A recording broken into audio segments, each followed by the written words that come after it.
Ms. Jennings, Mr. Nye, and Ms.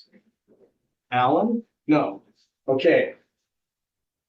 Is also subbing in for Ms. Beatty. Do I have that right? Yes, Your Honor. Okay, thank you. All right. We have motions to compel discovery, 4th and 5th. There have been some supplements in more recently. I think I got a couple on May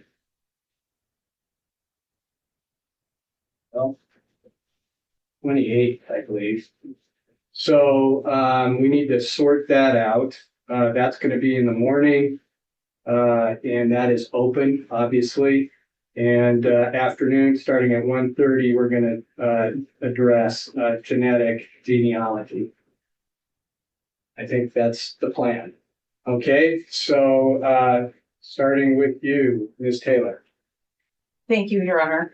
After last week, we had one witness testify, and I have 2 additional witnesses this morning, and then there will be witnesses this afternoon in closed session as well. Okay. And I'd be prepared to call my next witness. Okay, go ahead. Call Brett Payne. Okay. Make sure, please come forward. Raise your right hand. You solemnly swear that the testimony you give in this case shall be the truth, the whole truth, and that's the truth under penalty of perjury? I do. All right, thank you, sir. Please have a seat.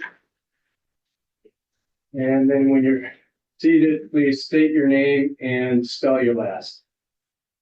Name is Brett Payne, last spelled P-A-Y-N-E. All right, thank you, sir. Ms. Taylor. Thank you. Good morning. Morning. Will you tell us your occupation? I am currently employed by the Moscow Police Department as the detective corporal. What experience do you have prior to Moscow Police Department? I was served in the military for 6 years. 3 of those were as a commissioned officer in the military police corps. How long have you been with Moscow Police Department? 6 years. We're here to talk about the case of the state of Idaho versus Bryan Kohberger. Have you worked on that case? Yes, ma'am. What is your role in that case? I was assigned as the case agent for Moscow PD for that investigation. Does case agent mean you're the person in charge? Yes, ma'am. If I called you the lead detective, would that be a term that's the same thing as person in charge and Yes, case ma'am. agent? Yep. Okay, thank you. What were your general responsibilities as the lead detective in the case? So when I became case agent, I was assigned to work the command post that was established at the Moscow Police Department, along with my partners in Idaho State Police and the FBI. We managed the command post and directed the general direction of the whole investigation. Would that mean you would be a person to write warrants and affidavits in support of warrants? Yes, ma'am. Did you conduct or direct interviews? Yes, ma'am. And did you search for a suspect? Yes, ma'am. Were you the go-to person and the person in charge for evidence that would be brought into Moscow Police Department to support your case? No, ma'am, I was not. Who's in charge? That would have been our evidence custodian. As the lead detective, were you aware of the evidence that would be under the control of the evidence custodian? Not entirely. I was made aware of basically the most pertinent evidence that was coming in, but I was not aware of every single piece of evidence that was brought into the police. Okay. During the course of, I guess, the investigation from November 13th forward, was there videos that were collected, like a video canvas done of the community? Yes, ma'am, there was. Is that something you were involved in? No, ma'am, I was not involved in the direct collection of those videos. Who is responsible for the video collection and knowing what videos exist? So the way that worked was individual investigators who went out in the community and collected those videos, brought them back to the police department and provided them to our digital forensics office. And then they were later booked in through that channel. So the digital forensics office would be the responsible entity to receive these pieces of video surveillance. Is that right? Yes, ma'am. I would say it was a dropping off point for those pieces. Yes. And who is that person? That was a joint effort between Detective Mowry and several people within the FBI. Which people within the FBI? I do not remember. Detective Payne, I'm asking because last week, Detective Mowry told us that he wasn't in charge of these videos. And I need to know where they are. Do you have any idea who the FBI agents are that were also in charge of this? I think we could certainly find that out for you, yes, ma'am. I don't know off the top of my head. Okay, well, I'm gonna need to do that. Let's talk a little bit about what surveillance is out there. These were cameras from different businesses, is that right? Yes, ma'am, as well as some private residences. Let's focus on the businesses for just a minute. Those would be collected at main points in Moscow where you might find a person of interest, is that right? Yes, ma'am. We canvassed pretty much the entire city of Moscow looking for places that were willing to or could provide us video. And was it also important to think about if somebody were to come into or leave Moscow, the kind of video cameras you might find on those areas? Certainly, yes, ma'am. And that would be the east-west road between Moscow and Pullman, is that right? Yes, ma'am. Referring to SR 270/Pullman Road. They wanted that to refer to. I know that as the Moscow Pullman Highway. Yep. I think that's the same thing, or Highway 8. Works for me. And that goes from Pullman out towards Troy in that area. Yes, ma'am. Okay.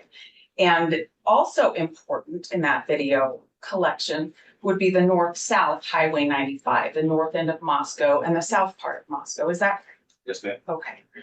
And so you collected business videos or had that done, but who I need to talk to about this would be Detective Mowry or an unnamed FBI agent. Do I Or understand that? the agents who were the officers, investigators who collected that specific video would have written reports, to the best of my knowledge, stating such that they collected video from X, Y, and Z. That would be the best person to speak to about that particular video. But if they collected it and gave it to Moscow Police Department or the digital evidence people, isn't it your department that I'd be looking at and say, where is this now? Yes, ma'am. Okay. Well, I'm going to talk about some of those specific ones, but you brought up residential cameras in that canvas as well. Are you talking about things like Ring cameras? Yes, ma'am. Ring cameras and other sorts of private security systems that people may have had. Ring cameras have a way of sending out a notice to Ring camera owners to check their data. Is that right? I believe so. Was that done in this case? I do not remember if that was done or not.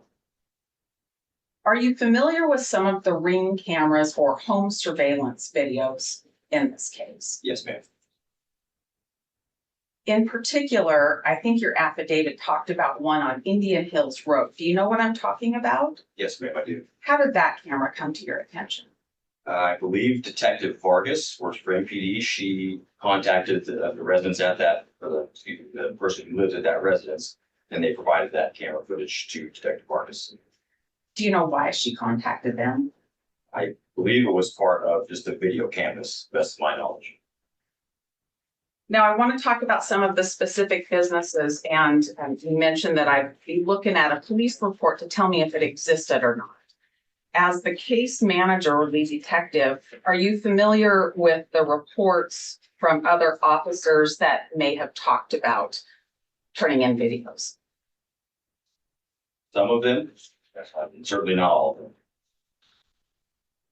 Your Honor, I'm going to ask that he be handed two defendants' exhibits. They are RR and SS.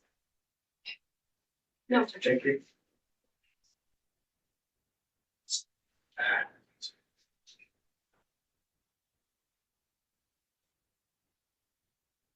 One of the videos I want to talk about comes from the Red Star Coffee Company. Do you know where that business is located? Yes, ma'am. Where is it? That's on Pullman Road and right next to the Steamer Station. So the Pullman Road that's also known as Moscow Pullman Road, that within the city of Moscow? Correct. Okay. And if you look at exhibit RR, and if I can draw your attention to on page 2 to paragraph 9 and page 3, it Paragraph 9 continues over there.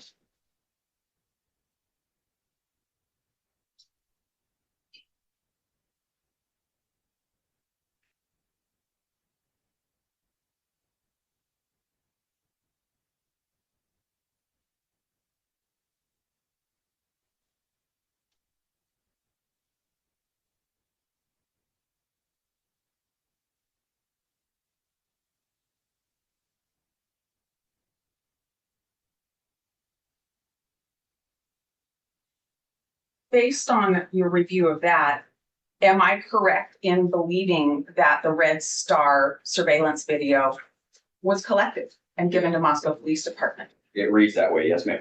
Where is it? I do not know. Who do I ask where it is? That would be through the evidence custodian and MPD. That'd be my best direction for you. So I need to go to the evidence custodian and ask him to bring all of the videos out so I can watch them all to see if that one exists. Yes, ma'am. How many hours of videotape do you think have been collected? A lot. Thousands? Yes, easily. Detective Payne, I want to look at Defendant's Exhibit SS now. Don't put our away. I think we might go back there in just a minute. But SS, if I can draw your attention to paragraph 1.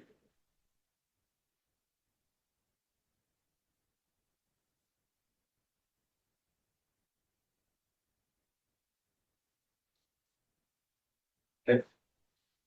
Would I be correct in believing that I should be able to have a videotape from a place called Monday's Machine? Yes, ma'am. Where's Monday's Machine? I don't know where Monday's Machine is, ma'am. It does not sound familiar to me. Can you see the address that's also listed in paragraph 1? Yes, ma'am. Does that help you know where Monday's Machine might be? It'd be south of Moscow city limits if memory serves, but that's the best I can recall. You don't know where this particular numbered address on South Main might be? No, ma'am. Well, let's go back to, let me ask you this. Who do I ask where that video is? Restate what I did before is go through the evidence custodian at Moscow PD. Let's go back to RR for a minute. And if you can turn with me to page 4. I'll draw your attention to paragraph number 21, particularly subparts B, C, D, and G. Do you see where I'm talking about? Yes, ma'am. And there, we're talking about 4 different businesses all within the city of Moscow. Is that right? That is correct. And those are on Main Street in Moscow. Is that also right? Yes, ma'am. All right. And if I read the first sentence in that paragraph, am I correct in believing that Moscow Police Department should be in possession of all of those videos? It reads that way. Yes, ma'am. Where are they? I would have to direct you to the video that have been turned into the evidence lab at Moscow PD.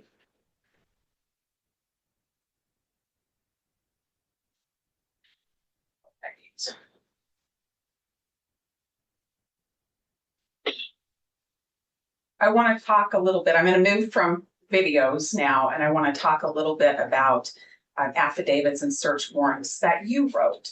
Can I ask a question? You're not asking to admit these exhibits? You know, Your Honor, I haven't. I just wanted to make sure.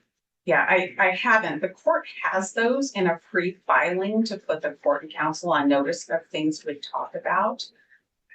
I'm not going to ask that these be admitted this way. Detective Payne didn't write them, but he's familiar with the content, so I think I have your questions answered. Thank you. Let's talk about affidavits and search warrants for a minute. Did you author affidavits in this case? Yes, ma'am. And did you use affidavits you authored in support of search warrants to obtain information that you wanted to take a look at? Yes, ma'am. And did you author the affidavit that was used for the arrest warrant for Bryan Kohberger. Yes, ma'am. What did you rely on when you wrote these affidavits? Be more specific. Yes, let's focus on the affidavit for the AT&T records. There were 2 search warrants on December 23rd, 2022. Are you with me? Yes, ma'am. Okay, so let's talk about those search warrants and the affidavit. First, the affidavit. What did you rely on in the affidavit you wrote for the first AT&T search warrant on December 23rd, 2022? It was a conglomerate of interviews, data received from cell phones, my observations of some surveillance footage that was taking place, various other things. Go down the line. If you could be more specific on specific parts, I'd be happy to tell you what I'd like. Okay. There was a part of the affidavit where you talked about WSU officers identifying white Elantras. Yes, ma'am. And there was a part of the affidavit where you talked about 2011 to 2013 Elantras, and then it expanded to 2016 to include the year of 2016 Elantras. Yes, ma'am. What I want to know first is what you relied on to expand that search from 2013 to include 14, 15, and 16. That information was provided to FBI Special Agent Imel. He's a vehicle identification specialist. He used snapshots from the previously mentioned surveillance videos, and that was his determination on the types of vehicles we should be looking for, rather the year range we should look for. It would be in his report, we'd be more specific, but that was what I based the affidavit off of, that portion of it. I understand as far as when we get to 2013, but when we go beyond that, what did you rely on to get beyond that? It would have been his input as an expert in vehicle identification. That's what Okay. we relied on. Part of your affidavit talks about WSU officers finding white Elantras. And I believe there was an officer that you had some communication with. Do you recall the date you had that communication? I do not recall the date. No. Did you have some messaging system exchange with this officer to talk about that? Yes, ma'am. Is that the only means of communication you had with this officer? No, ma'am. I believe I spoke to him on the telephone as well. When you spoke to him on the telephone, how did that relate to the date of the messaging? It would have likely been, if memory serves, it would likely been that same day. Okay. Does December 20th, 2022 sound familiar to you? Yes, ma'am. And so this conversation with this officer from Washington, it related backwards to when he noticed an Elantra, is that right? Yes, ma'am. But when he noticed it, you didn't know about that yet. Is that also correct? That is correct. Okay, so you don't know about him or talk to him until December 20th, 2022, correct? Yes, ma'am. That's correct.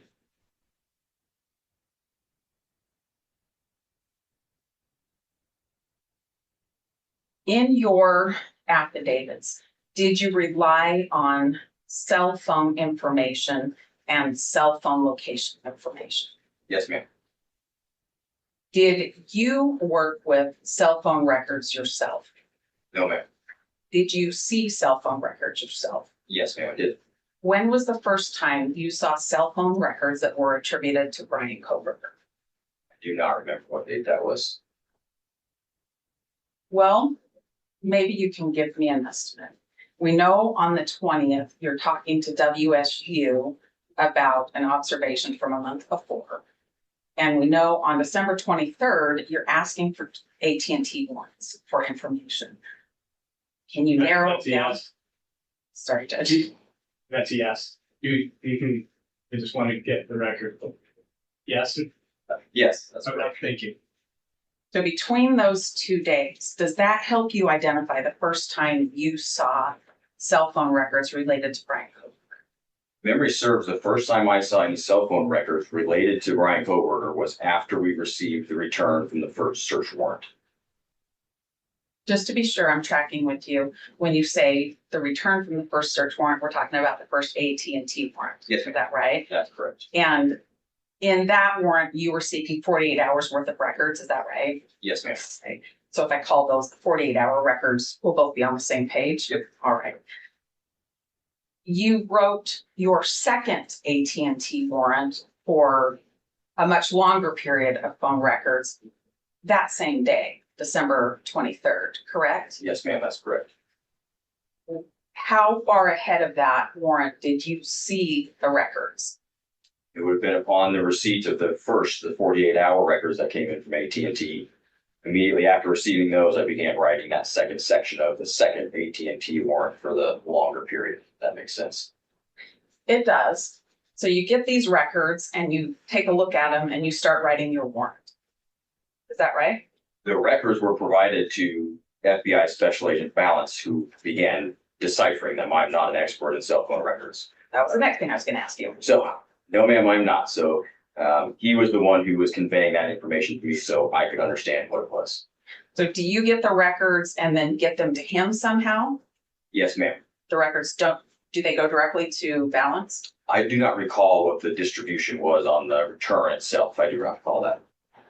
Are you and Balance exchanging emails about these records?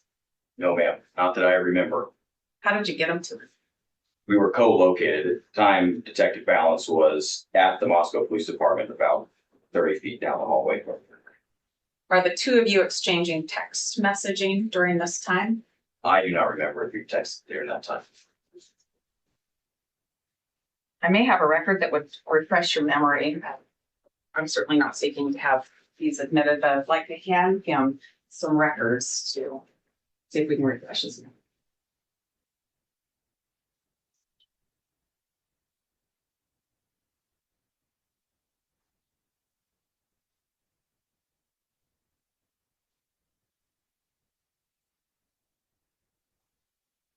Do you recognize what's been placed in front of you? No, ma'am, I do not. Okay. Does reading the content of some December 23rd messages refresh your recollection about participating in text messages with Nicholas Balance?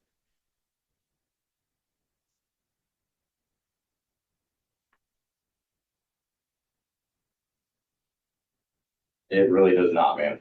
Will you look at, there's 3 separate stapled documents. Will you move that one and go to the next one? Still on December 23rd? Yeah.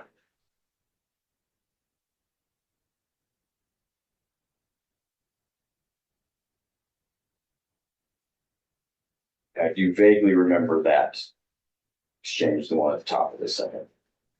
Is that the one that starts with you identifying yourself? No, ma'am, it starts with the message says, group text for this weekend, Maria, Nick, Ed, Brett, and Darren. You look at that third one.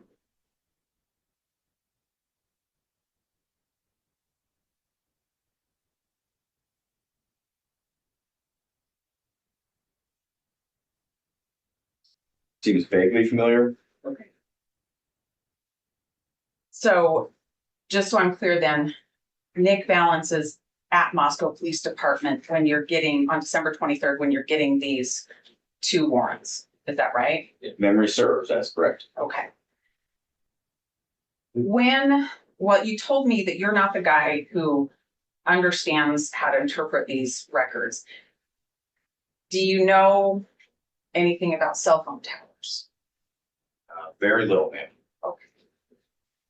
So when you wrote this second AT&T warrant, you have possession of Bryan Kohberger's call detail records or AT&T records, but you don't know what they mean, so you're relying on somebody else. Yes, ma'am. Who all did you rely on? Mainly it was Special Agent Balance. He was my main point of contact for understanding what was going on. Okay. In fact, in your affidavit for the second AT&T report, there's a couple of map in there. Is that right? Yes, ma'am. And one of them has some video camera information. That's the first map. Where did that come from? I do not recall. If you have a copy of it, I can refresh my memory and tell you. I bet I do.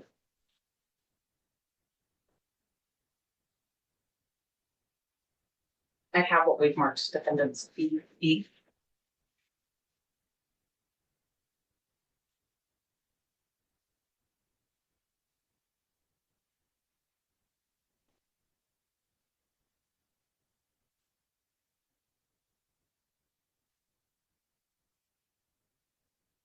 Are you referring to there's two maps, the WSU focused map you're referring to? It's completely washed out on this copy. I can't even see what it is. It's hard to see, isn't it? What I want to know is what you relied on to get that first one that talks about WSU and the cameras of WSU. So where'd you get that? Yes, ma'am. So Special Agent Rob Hilley with the FBI was also co-located with us. He was tasked with analyzing that video from WSU and the surrounding area. So it was a conversation between he and I, pointing out areas of locations where the car was likely seen on surveillance footage. And that's what I relied upon to create that map. So you created that map how? Through PowerPoint, I believe, ma'am, memory serves. You saved your work on that? Yes, ma'am. Let's go to the next map. That one would appear to be a trail or a path from south of Moscow back towards Lewiston or back towards Payne. Is that right? Yes, ma'am. Where did you get that map? Same thing. It was just created using open source satellite imagery, and I think it was PowerPoint. Did you create that? Yes, ma'am. Where did you get the information to draw that trail? So that was used from the cell phone records referred to me by Special Agent Balance on his interpretation of possible places where someone could have driven between the location that it starts there and then back to Pullman. So you did this on some open source mapping, not anything from Nick Balance creating a visual for you. No, ma'am. I did view a draft report from Special Agent Balance to help me conceptualize this, but it did not look like this map. Where's that draft report? It is, best of my knowledge, it's already been provided to the prosecutor's office through the FBI channels. Is this the lengthy past draft report or is it a different draft report? Well, it would have to be the draft cast report. That's the only cast report I'm aware of from Special Agent Balance.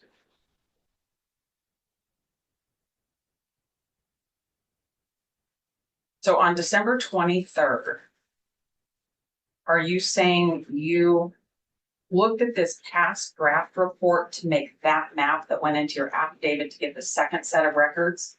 Yes, ma'am. The one that was given to us in July of last year? I don't know when you got it. How many versions of that cast draft report have you seen? I've only seen that one, ma'am. That's the only one I'm aware of. All right. And from the FBI, we have Agent Balance and Agent Hilley at Moscow Police Department with you. Yes? Yes, ma'am. And all of this work is done with verbal communication, is that right? The majority of it, yes, ma'am. And Nick Balance's cast draft report. Correct. And I think Special Agent Imel's vehicle identification. Yes, ma'am. Okay. Let's talk about what you were seeking to get in this. Well, let me ask this before I leave the second search warrant. Is there anything else you relied on to obtain that second search warrant to compose your affidavit? Like I said earlier, we relied on cell phone records from surviving roommates as well as the victims. We relied on interviews with the two surviving roommates that were present at the time. We relied on the surveillance footage, cell phone data. I'd have to go paragraph by paragraph, but that's what jumps to mind. Of those things, are you relying on other people's work to put that all together? Yes, ma'am. Okay. Now I'm ready to talk about the things that same day as the first one. And was there anything else from AT&T that you saw or relied on to get the second one off the ground? No, ma'am. And in the first AT&T search warrant, are you aware that part of the request was for timing advance reports? Yes, ma'am. And in fact, that also appears in your second search warrant request, right? Yes, ma'am. All right. And not only do you ask for the timing advance reports from AT&T, you ask for them from several other companies, correct? Verizon's version of it, T-Mobile's version of this kind of timing advance report, is that right? Yes, ma'am. All right. When was the first time you saw AT&T's timing advance report? I do not recall when I first saw it. Where is it? To the best of my knowledge, all that information from those returns has been provided to the prosecutor's office. If I tell you I don't have a timing advance report or any from the other phone companies, where do I look for them? I would direct you back to the prosecutor's office. Everything that Moscow PD received, in that realm, we have turned over to my knowledge. But you know you've seen this report, is that right? I do not recall if I've seen the timing advance reports. I'd have to see what it even looked like to know if I'd seen it. Do you know what it is? Not particularly. I'm no expert. Okay, you wrote the search warrant though, right? Yes, ma'am. Well, how did you get the language for that if you don't know what this is? So there's no secret that I rely heavily on people who are very highly educated in these topic areas to write this search warrant. So that language was likely conveyed to me through people who know much more than myself about cell phone data. Who are those people? Like I said, FBI agent Balance and Detective Mowry were probably my two main points of contact for helping me with that language.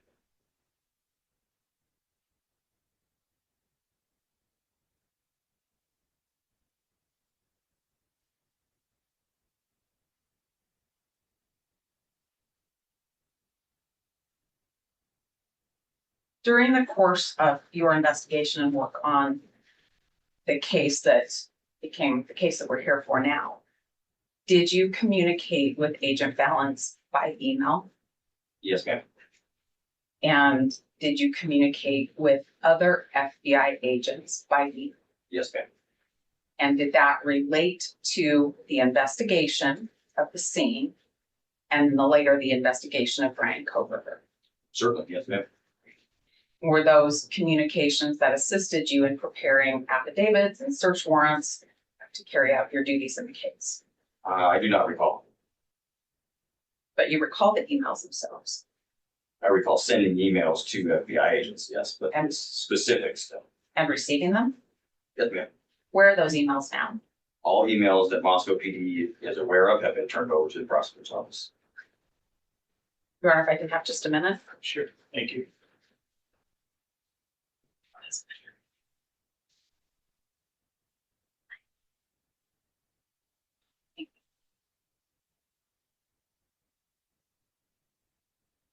Thank you. I don't have any other questions for now, but I think you have a couple of exhibits on that front end. If you don't need them for us, maybe I'll take them back. Well, hold on. Do you have any questions? Yes, I'll. Yes, okay. I thought you were just stepping off, so.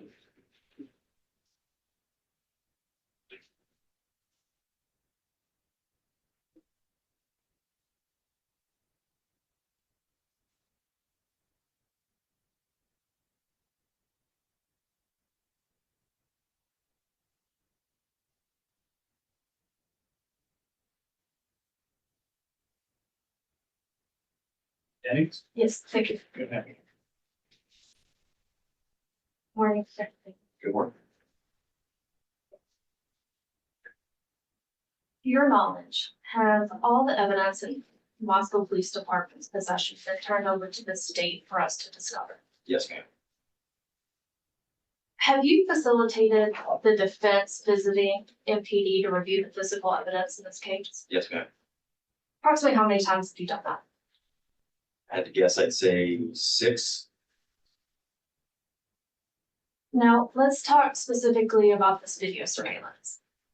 Explain to me the process for collecting video surveillance? So in this investigation, the way that played out was we directed the investigators to go into the community and collect any available surveillance footage there was. Once they had done that, they were tasked with bringing it back to Moscow Police Department, placing it in the digital forensics lab, and then writing a supplemental report on where they collected that information. That was the process. Do you know how many agencies helped in this video canvassing? Certainly the FBI and the Idaho State Police. I'm not sure if any other agencies helped. I don't know. Do you know approximately how many agents were out collecting video? Easily over a dozen. I don't know the specific number, but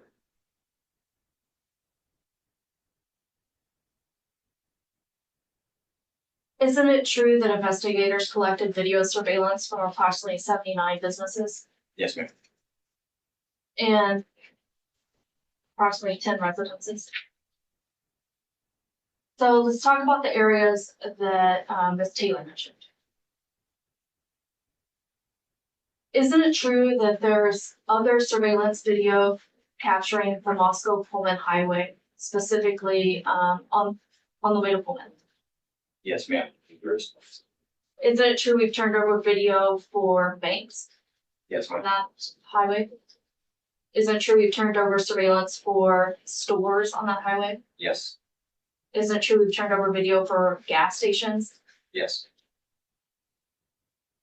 Now let's talk about the Troy highway towards Troy. Isn't it true we've turned over surveillance video for fast food restaurants, yes, gas stations? yes, And now US 95 towards Coeur d'Alene. Isn't it true we've turned over surveillance video for hardware stores, yes, gas stations? yes, Now, what about US 95 towards Lewiston? Isn't it true we've turned over surveillance video for gas stations, yes, as well as apartments? yes.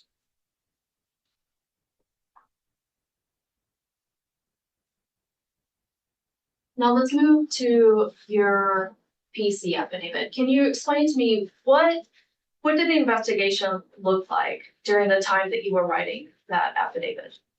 So as I said, the command center was established at the Moscow Police Department. The command center consisted of myself and numerous partners from the FBI and the Idaho State Police. We were all co-located there at Moscow PD.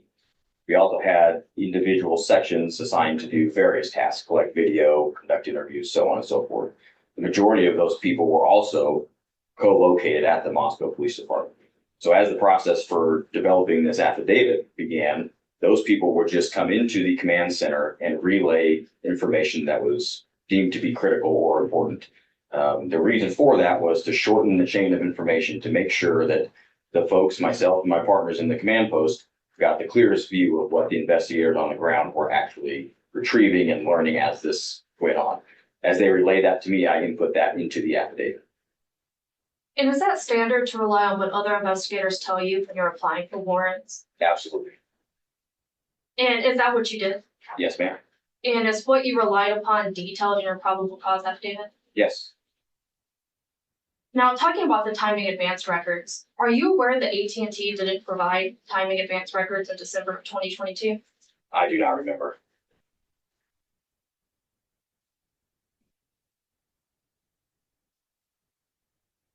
Are you aware that they did not start providing those records until May of 2023? Objection leading. Cross-examination. It is overruled. Go ahead. I'll re-ask. Are you aware that AT&T did not start providing those records until May of 2023? Yes. I don't have anything further. Thank you. Ms. Taylor? Thanks. Let's start there. May of 2023. Do you have timing advance records now from May of 2023? I would have to direct you to Detective Mallory to answer that question. Don't know. Okay. Did you write a new warrant for them in May of 2023? I do not recall. If you included them in two separate warrants in December of 2022, but they didn't provide them, why would you do that? It was the language that was suggested to me to write the affidavit, so Language suggested by an FBI agent who's an expert in the field? yes, ma'am. Yes. And do you know if he saw the timing advance reports? I do not know. All right. Now, those first and second AT&T warrants were how many hours from receiving the return on the first one until the second one was given to Judge Marshall at 4:45? I do not remember. Not very many hours, though. Would that be fair? Likely not.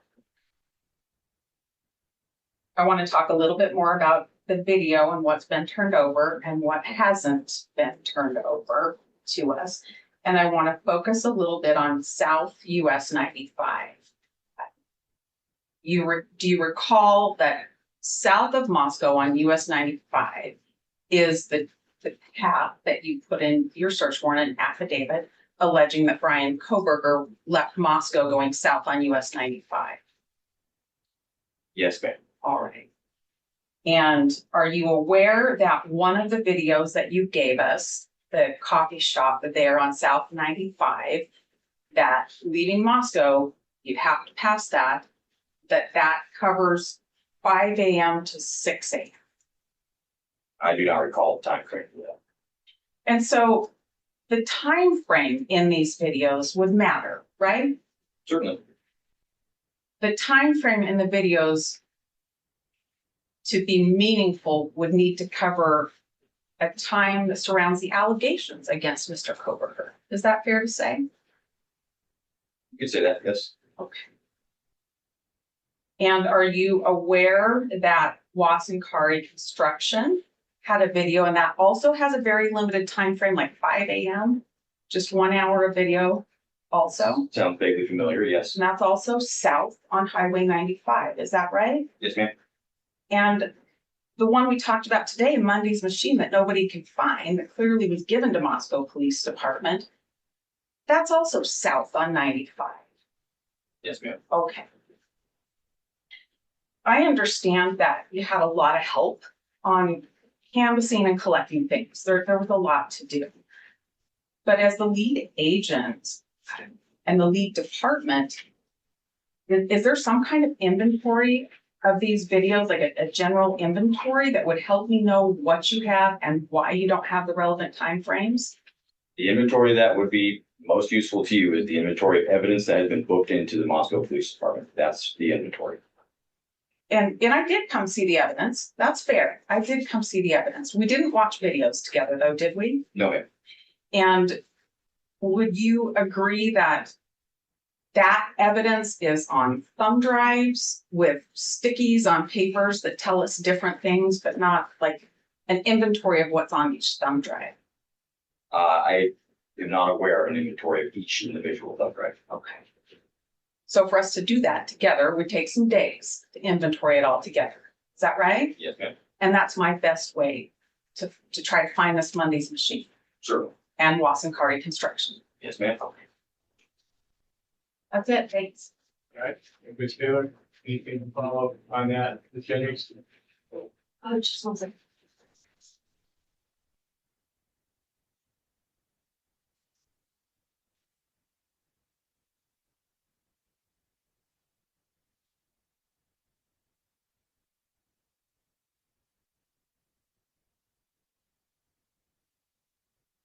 Thank you. I just want to clarify what's in your probable cause affidavit. Does your probable cause affidavit state that Kohberger or White Elantra went on US 95 south of Moscow? No, it's not. Okay, what does it state? Memory serves states that the next time, well, it states that a vehicle was seen leaving the area of the crime scene, McKinney Road, leaving via Walenta Drive, which heads south from that area, and then terminates on Conestoga and Moose River Drive. That's what the probable cause affidavit states.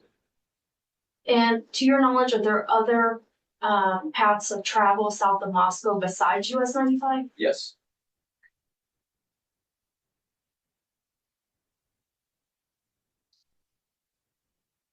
And what's that other route? I believe the one that was referenced in the affidavit goes from Moose River Drive, which turns into Sand Road at the state line, not the Idaho-Washington state line. That road continues westbound until south of Pullman and eventually leads north into Pullman at Bishop Boulevard, if memory serves.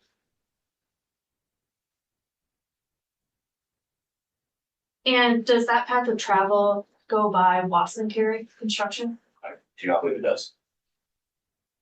Did you attempt to obtain surveillance on that path of travel that doesn't go through 95? Yes, we did. And were you successful? I don't believe we were. I don't have anything further. Okay, thank you. Ms. Taylor? Are you testifying that Mr. Kohberger did not use Highway 95 south of Moscow on November 13th? I'm testifying that there are various routes that a person could take south of Moscow to include Highway 95. There are also several others. Which one does your map depict? I believe the map starts well south of Moscow, more towards Genesee, and there is the line that starts there. However, I would direct you to the paragraph at the beginning of the map that says this is a possible route of travel between the two locations. So you're just not sure. Yes, ma'am. Okay. That would include then Highway 95 south of Moscow. Yes, ma'am. What? And that would include other possible routes. Yes, ma'am. How many video surveillance attempts did you make to get video from businesses or homes on all of those routes? I do not recall, but it continued for some time, attempting to find additional video footage. What did you find? Nothing to my recollection. Not one video depicting the car. To my memory, no. Good enough, thanks. All right. Thank you. Okay, great. Can this,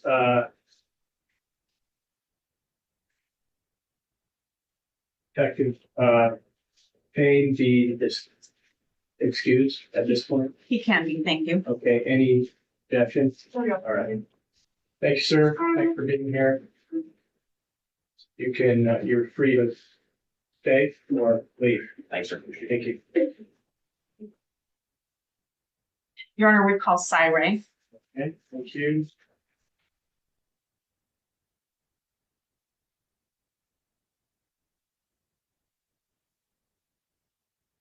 Thanks, sir. Yes. Thank you. Do you solemnly swear that the testimony you give in this case shall be the truth, the whole truth, and nothing but the truth under penalty of perjury? I do. All right. Thank you, Sue. So you go ahead and have a seat there, and then please state your name and spell your last.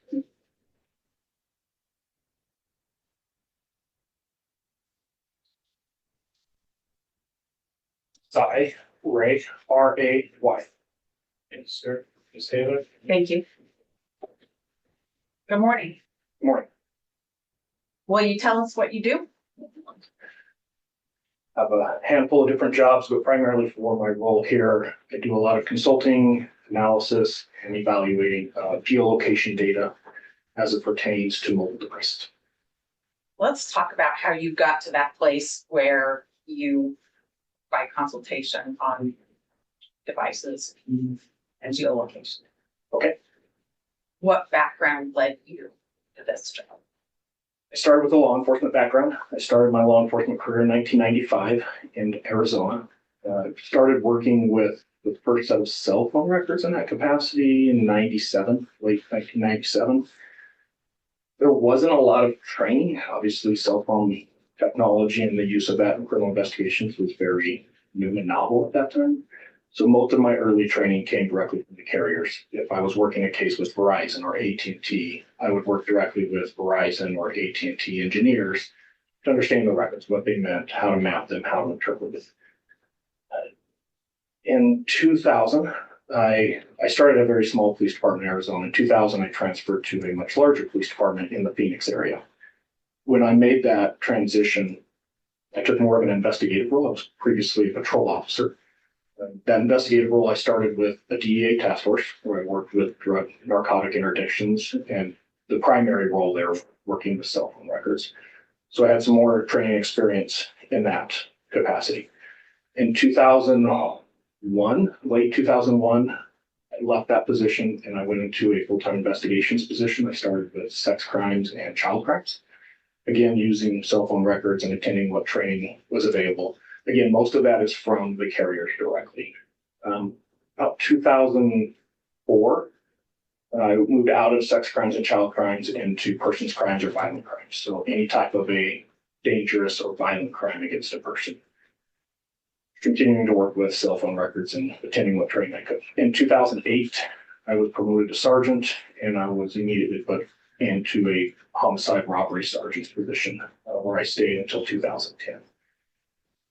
Around 2004, I started doing a lot of work with cell site simulators, and that is a piece of equipment that allows you to physically go out in the field and find a mobile device. In a very brief summary, it's the ability to create a fake cell tower that is mobile, it's in a vehicle. And if I can analyze your phone records and determine a rough area that you're at, I can put this mobile platform in that area.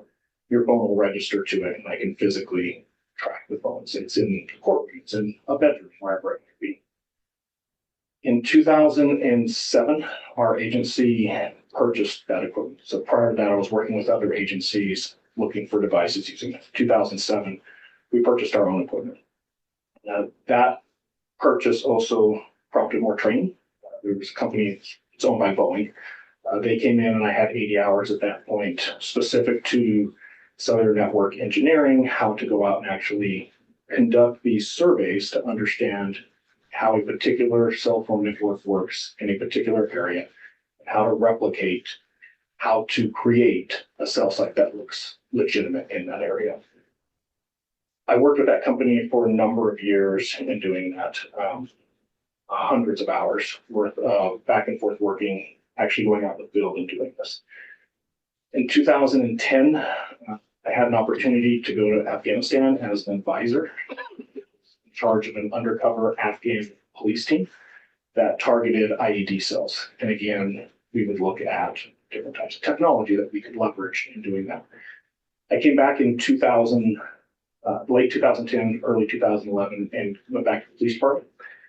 In 2012, our department created a position that this was a full-time position. Now that's all I did was track phones pretty much every day, using cell site simulators, using phone records, whatever technology we could leverage.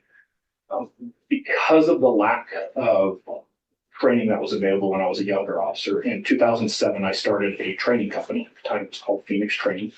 And I created a training company to provide law enforcement training, specifically as it relates to cell phone records.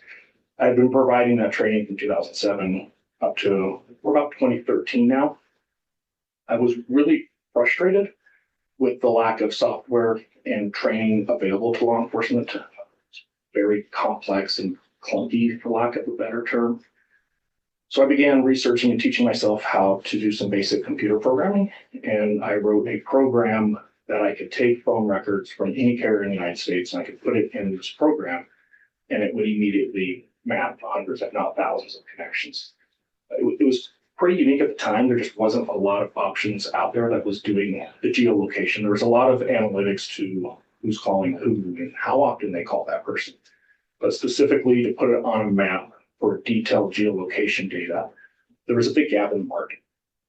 It worked. It worked really, really well. And at the time, because we were tracking phones in the field, it gave me this very unique opportunity where I could use a search warrant, get phone records, analyze the phone records, come up with a hypothesis that this phone is most likely Thursday at 2 a.m. going to be in this neighborhood, and then physically go to that location to recover the phone. And then I could evaluate, was I right? Was I wrong? Do I need to tweak something? Mid-2013, our agency was assisting a lot of other agencies because we had, for lack of a better term, we had progressed significantly on our ability to find the phones. I had a lot of agencies asking me for a copy of my mapping program, and I was just about at 20 years at that point. I realized maybe it's time to go do something else. So in May of 2014, I retired from the police department and I started a company called ZETX, Z-E-T-X. And we offered a couple different things. So we had the mapping program that I just described. Obviously, when I'm running it on my laptop, it can be a little clunky. It doesn't have to be perfect. When we started business, we actually hired computer engineers to come in and take what I had written and scale it to a national platform. So we offered the mapping services, which was both real-time and historical. We took that original training class that I had built, and we scaled it out. So we had a basic 40-hour, a basic 40-hour that would just give you the nuts and bolts of how to look at phone records, what they need, what type of records to obtain. We also started a subject matter expert course. It was one of the first courses in the country where law enforcement could actually come in and become certified as subject matter experts in this field. Did some training courses as well that we created on drive testing, so the ability to go out and scan and monitor cellular networks. Because of those two features, my job duties changed dramatically, where I found myself consulting with law enforcement daily, sometimes multiple times in a day, on cases very similar to this case, where I would have a law enforcement agency that's using our product or has attended our training that would call me for some type of review or analysis. And I've lost count. It's thousands and thousands of cases. To put that in perspective for some just general numbers, I sold this company in 2021. At that time, around 2021, 2022, the system had mapped over 2 billion phone calls in the United States. We were seeing thousands of uploads a week. We had created this program in 2014 that if any law enforcement agency in the country called us because they had some type of a crime, we would overnight them a drive test scanner, which gives them the ability to go out and do a forensic examination of cell tower networks. It was no cost. We ate all of the cost of this. So we paid for the scanners. Initially we paid for the shipping. And the idea there is we wanted to create a national tower database that would have just a collection of drive tests. I want to say we have over 3 million towers in that database today that have been scanned or measured in some capacity. I am unaware of any other database in the world like it. And we use that to feed the mapping platform to increase the accuracy of the mapping. Something that we did that was very unique with our company is we actually provided an estimated coverage area. So instead of just saying this phone connected to this cell site in the antenna points north, we would give the person doing the analysis a general idea of where that phone could possibly be within a radius. We were the only ones doing it when we did this. Since then, since 2014, more recently, since about 2020, pretty much the rest of the industry has adopted, if not the same standard, a very similar standard. So the company we were using to do the drive test data is a company by the name of Rohde, R-O-H-D-E, and Schwarz, S-C-H-W-A-R-Z. They're a German company out of Munich. They've adopted the way that we were doing some of the ranging. The FBI CAS team has adopted that, has actually brought that tower density is what is the general term for it, and it's now featuring the CAS BIS program. So through the years with training, I've probably been involved in training 30, maybe 35,000 law enforcement officers from around the country. We had about 650 law enforcement agencies within the United States. At some point, all of the federal agencies have used our products in their training, and I've done quite a bit of consulting internationally as well. Towards the end of that period, we started working more with Rohde and Schwarz. Rohde and Schwarz decided that they wanted to look at the ability to implement a cell site simulator in the United States. They had one for Europe. They were considering doing it for the United States. So they sent me their first one for the United States, and I worked with their engineers for about a year, testing it, reviewing it, improving it. So another several hundred hours there.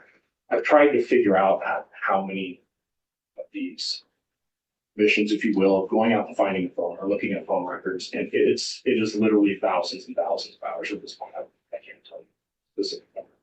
That would be the background. Sounds like your background is mostly in law enforcement, and then you moved into a specialty with cell phones, cell towers, drive testing, radio waves, all of that kind of thing. That would be correct. Through that and through the training of other officers to do this work and to use your program, have you testified as an expert in this field? I have. If it's not 100 times, it's right there near it. Roughly 100 times in both state and federal courts. And have you been qualified as an expert in state courts? Yes. In federal courts? Yes. How about Idaho? don't think I have in Idaho. I can't, I've consulted on a lot of cases in Idaho, but I don't think I've ever had testimony in Idaho. That's your first time then. I believe it is. Generally, when you work, and I'm talking about when you've done your consulting work or worked with an agency to do what you do to review the records and to analyze the data, do you usually work with the defense? This is the first time I've ever testified for defense. Fair to say you usually are a prosecution witness? That is a very fair statement. Well, here you are, and you're working with us in Mr. Kohberger's case. What's your role in this case? Trying to conduct an analysis of all of the geolocation data, at this point still focused primarily on Mr. Kohberger's device, ultimately all devices, but any geolocation data, which is the ability to look at a specific area, whatever range or size that might be at a specific time, and put some type of accuracy and reliability to a phone's travel.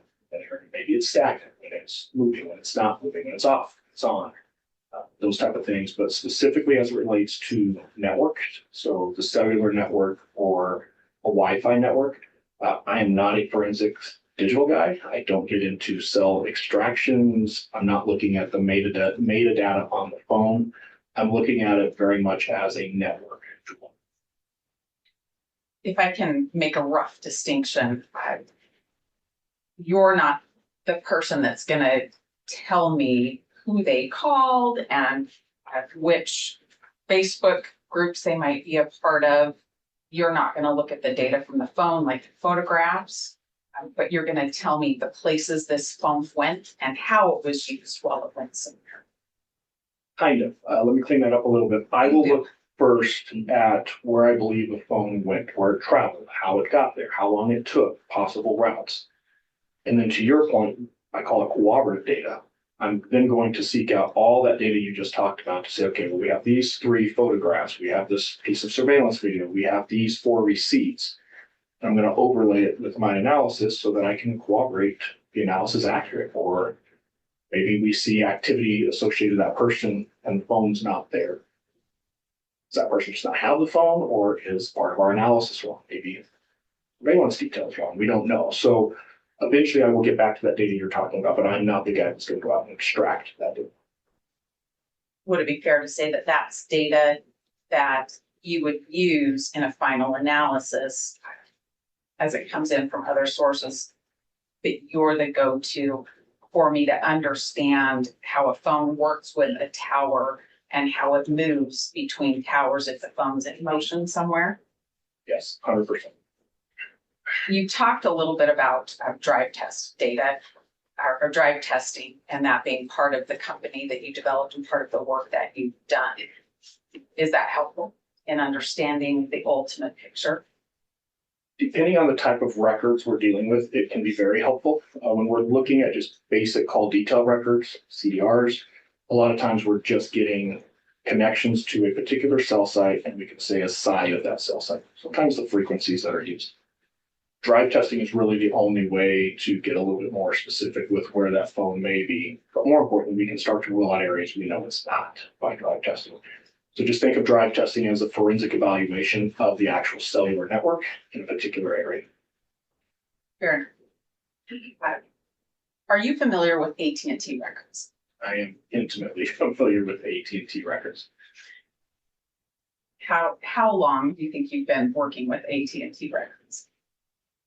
28 years. In our case that we're here on today, have you reviewed any AT&T records that relate to Mr. Kohberger? I have. What have you reviewed? What AT&T refers to as their regular CDRs, which is a report AU as an atom union. I have identified the report CT as in Charles Tom, which is the subscriber information. There's a really weird name called Locabor, which is AT&T's attempt to estimate general locations using latitude and longitude. I don't want to say GPS because it is different than GPS.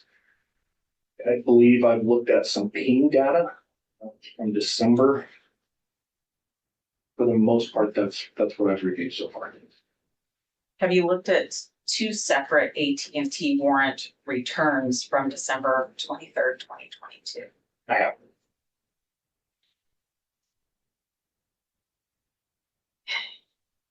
In your experience with working with AT&T records, is it common or uncommon to have two warrants, one that relies on the content of the first in the same day? It's not uncommon to see a small time period that produces results that would increase the desire, the need for a bigger time period of records. Seeing that entire process happen twice in the same day is extremely rare. Well, the first AT&T record, we called it today the 48-hour AT&T record of Bryan's call detail record. If you were to take that and do an analysis on the call detail record, how long would that be? Depends on the analysis. So I'll qualify that answer with looking at what was put into the second warrant that shows us at least parts of that analysis to include a route that was identified. To do it reliably and feel comfortable that I'm accurate, at least 3 hours. And that's if you know what you're doing and you have all the tools at your disposal. Arguably, you could spend half a day or more doing that very easily. To do that, do you just take these records, printed copy, and know what's on there, or do you have to do something with those records?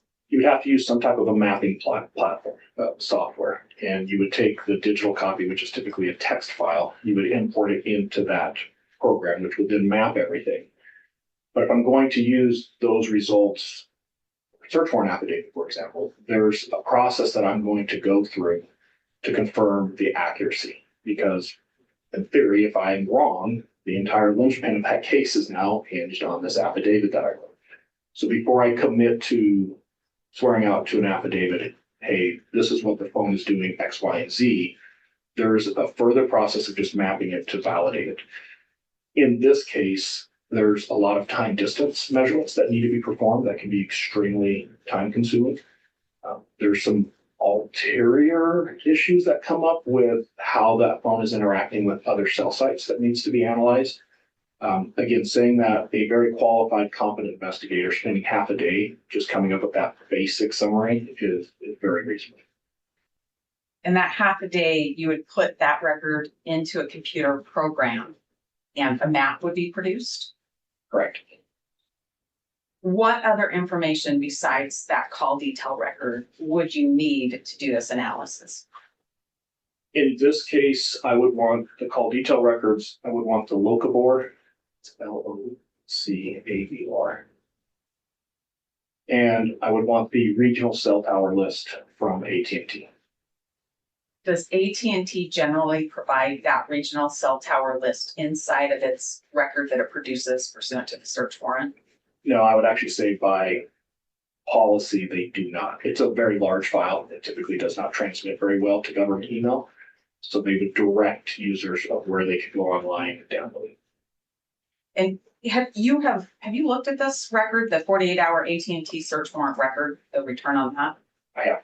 Did that include the regional tower list? It did not. Okay. So if you are doing this analysis, you put CDR records into a computer program, you put a regional tower list into the computer program, what does it produce? The CDRs would show me cell sites that the phone connected to. In this case, even within the 48 hours, there's hundreds of those cell sites. So it would take a while to really look at that. The regional cell site list would show me the cell towers that the phone's not interacting with, which can be just as important. Does it spit out product to you, or does it create something that you can reference to write your next warrant? Depending on which mapping platform you're using, they all create some type of a map that the person doing the analysis on can interact with, and they can change things, they can save things, they can create work product. Depending on that platform, that's saved in different types of maps, but yes, all of them would have some type of a mapping platform.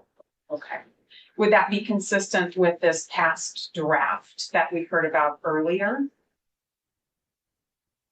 It's my opinion that Corporal Payne probably is misusing some terms there. I don't see any possibility of the FBI CAS team producing a CAS draft report on the 23rd.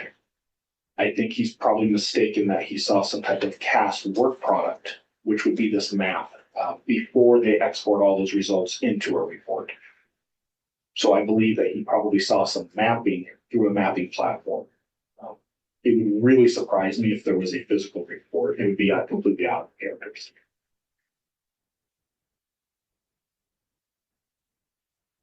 In that first AT&T report, did you, or request search warrant and affidavit, did you see the request for advanced timing reports? I did. It's in both search warrants. Did you get a copy of that in either return? I have not seen any timing data in this case. In December of 2022, did AT&T have this advanced timing report? They absolutely did. Was it something that they could produce? It absolutely was. And in May of 2023, but how is it different to that May of 2023? Prior to May of 2023, only certain agencies were receiving this timing report, the FBI being one of them. What was referenced earlier about the May 23 date, that is when AT&T started offering the same type of reports. It's a little different, but it's the basic timing report to the state and local law enforcement as well. But prior to that date, state and local law enforcement would have to leverage these reports through federal agencies that had access to them.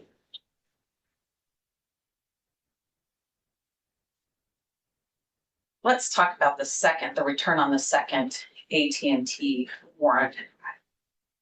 Did that have the tower list, the regional tower list in it? It did not. Did it have call detail records? It did. What time span? I believe it's from June 23rd of 2022. The historical was as of the date of December 23rd, but there was also a real-time PIN register that was added that extended, I want to say, to the end of December, maybe very first of January. What's a real-time PIN register? So the second search warrant asked for a couple of different things. Historical records going back to June 23rd to the current date, which was December 23rd. The second piece that was asked for is real-time data from the network, which is commonly referred to as a PIN register or trap and trace.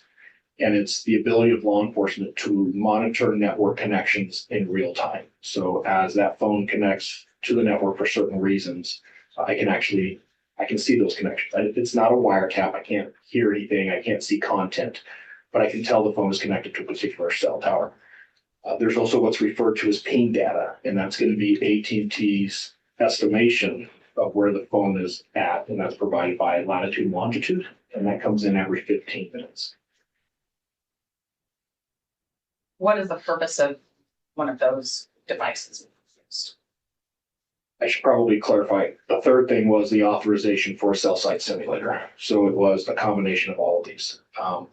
Just as a matter of policy, and I think pretty much every law enforcement agency in the world has adopted this if they can.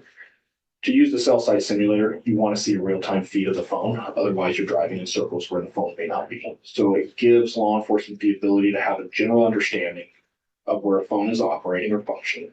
And then I can use the cell site simulator to do it.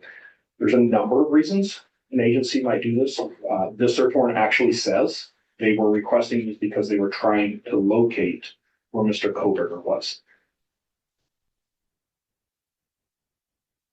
Going to the understanding what's happening right now, is that used so that you don't just know where the phone was 5 minutes ago, but you know where it is right now? Within a time period, it's not a perfect system. There is a little bit of a delay and the information comes in intermittently. So it's not a real-time feed of giving constant evaluation of where that phone is. But if you know what you're looking at and you've done it long enough, you can get a pretty good idea. I heard you say that this is to try to find out where Mr. Kohberger is. In the information that supported this warrant, didn't they already know where Mr. Kohberger was? I reviewed a lot of documents that clearly state not only did they know where he was, they had a surveillance team with eyes on. So yes, it would be unusual for an agency to request this type of equipment. And I need to qualify that.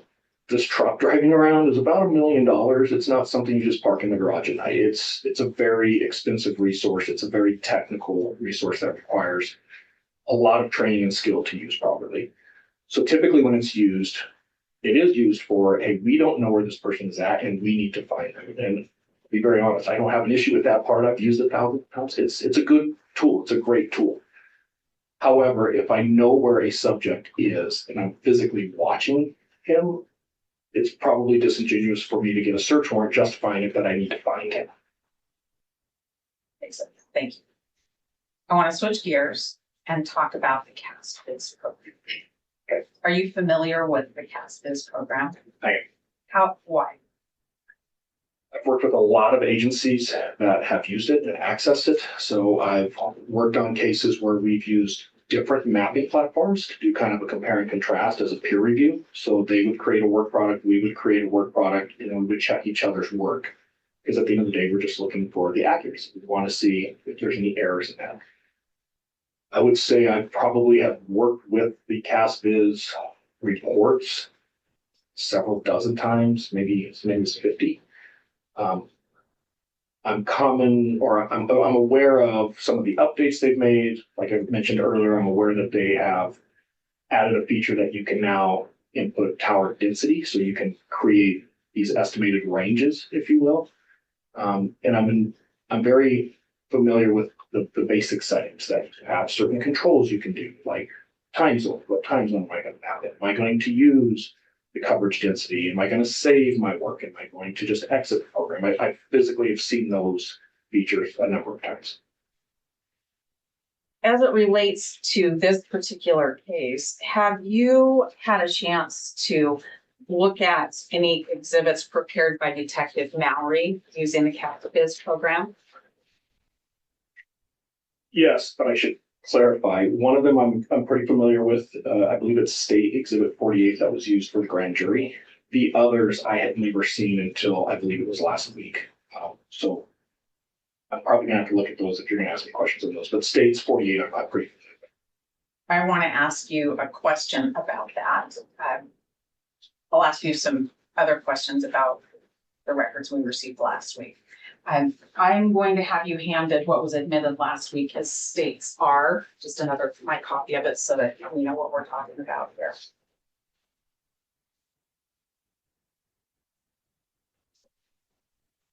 Okay. I'm curious about what was needed to go into CAST-BIZ to create that.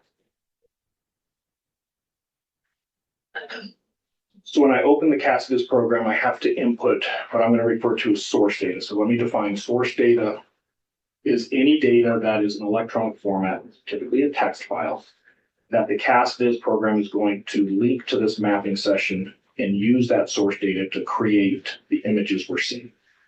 I can tell you right off the bat, without a doubt, this one is linked to two different source data. One is going to be a set of CDR records, so the regular AT&T CDRs. And then this particular exhibit would require the regional AT&T tower list, which is a text file that contains all of the cell site locations, most likely be Western Washington, Idaho, and Eastern Washington, Idaho, and Western Montana is typically that region. But there's no way this map was created without the AT&T tower list. It's physically impossible. Is the AT&T tower list, was that contained in the call detail records that were obtained by search warrants relating to Mr. Kohberger? It was not. All right. And in the CAST-BIZ program, when you input the CDR call detail records and you input the tower list, does that program create any type of log? It does, and I want to make the record really clear on what I'm testifying to, because it can get kind of confusing when we start talking about different versions. The CAST-BIZ program offers two styles of mapping. I can just default to a normal size, what they're going to refer to as a wedge shape, which is representing the sector the device connected to. If I was doing that, all I need is the AT&T records, because the AT&T CDRs actually have the tower information that's required for that mapping. As soon as I change that feature, though, to add coverage areas, the estimated coverage areas, and now these little wedge shapes or these sectors are all different sizes, the CAS program has to be linked to a tower list that has location of all of those towers. That's the only way the program knows how to size the cell sites. So I just want to clarify, if I'm mapping the CDRs without coverage areas, all I need is the CDRs. If I'm mapping the coverage areas in the CAS-Viz program, I have to have a tower list. This one, I can see 3 different sectors. 2 of them, if anybody sees this exhibit, just to make the record really clear, they're really hard to see. One of them is just under the N as in Nora, under the word Pullman. The other one is right by the L in Pullman. But they're different sizes. And that tells me right off the bat that the AT&T tower list was used. And why are they different sizes? Mind me again, please. Cell tower density, we see a great big sector right in the middle of this map, and I'm not familiar with the area here. It's basically south of Pullman and south of Moscow, kind of out in the middle of nowhere. Not a lot of cell towers out there, so one tower covers a very large area. Then the other 2 are going to be in Pullman. It's kind of hard to see on this map, but I believe they are going to be ones that are on Washington State University campus. A lot more cell towers, the coverage is much smaller. So it's just a way to look at tower density to kind of estimate how far certain towers may connect to a phone where others may have a very short range. And is it based on that difference in towers that causes you to know that a certain type of tower report was used? Yeah, it is a basic algorithm that uses tower density, and the only way to determine tower density is to have a list that has all of the towers, not just the ones that were used by the cell phone. Okay.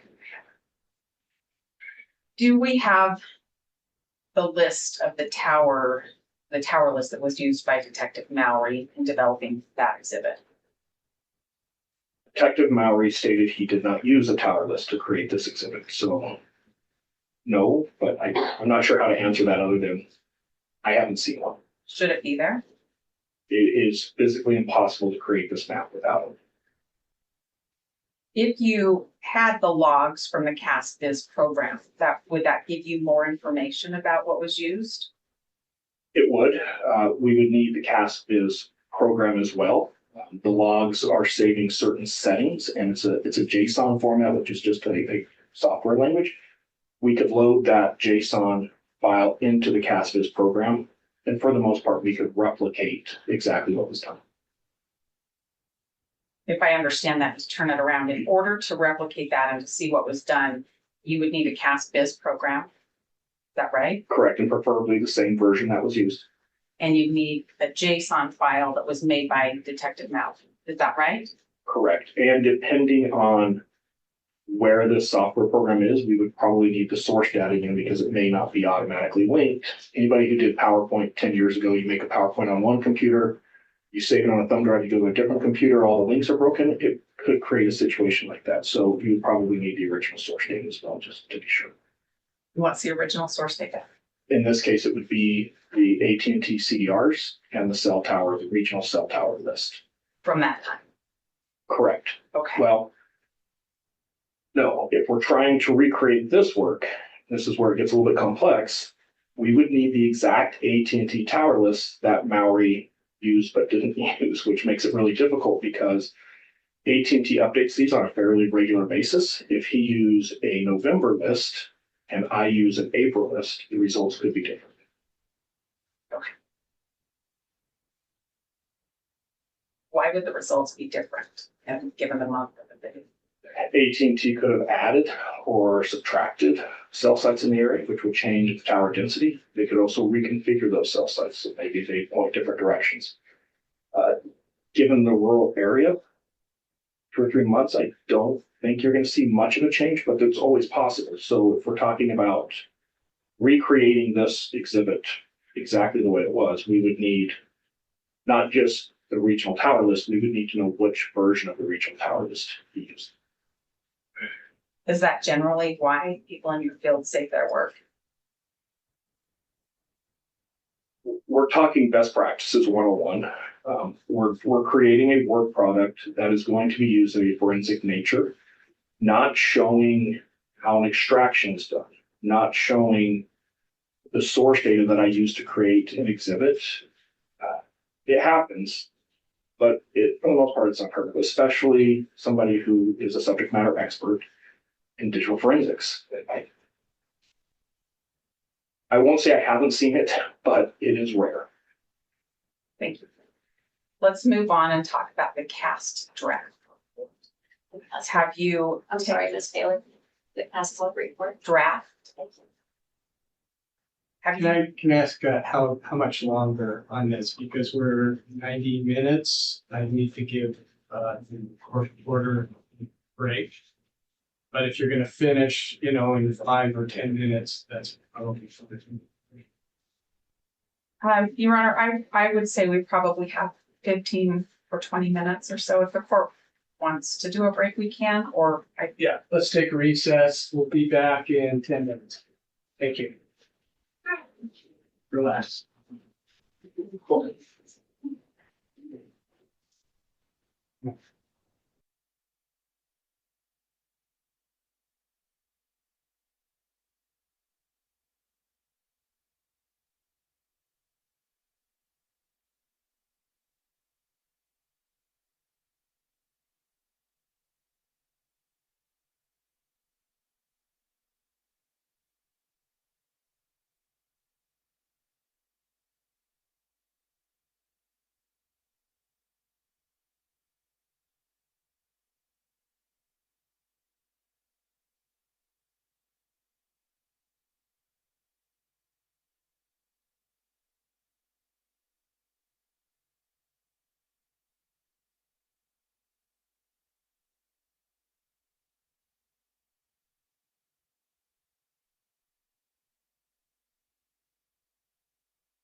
Yeah, sorry.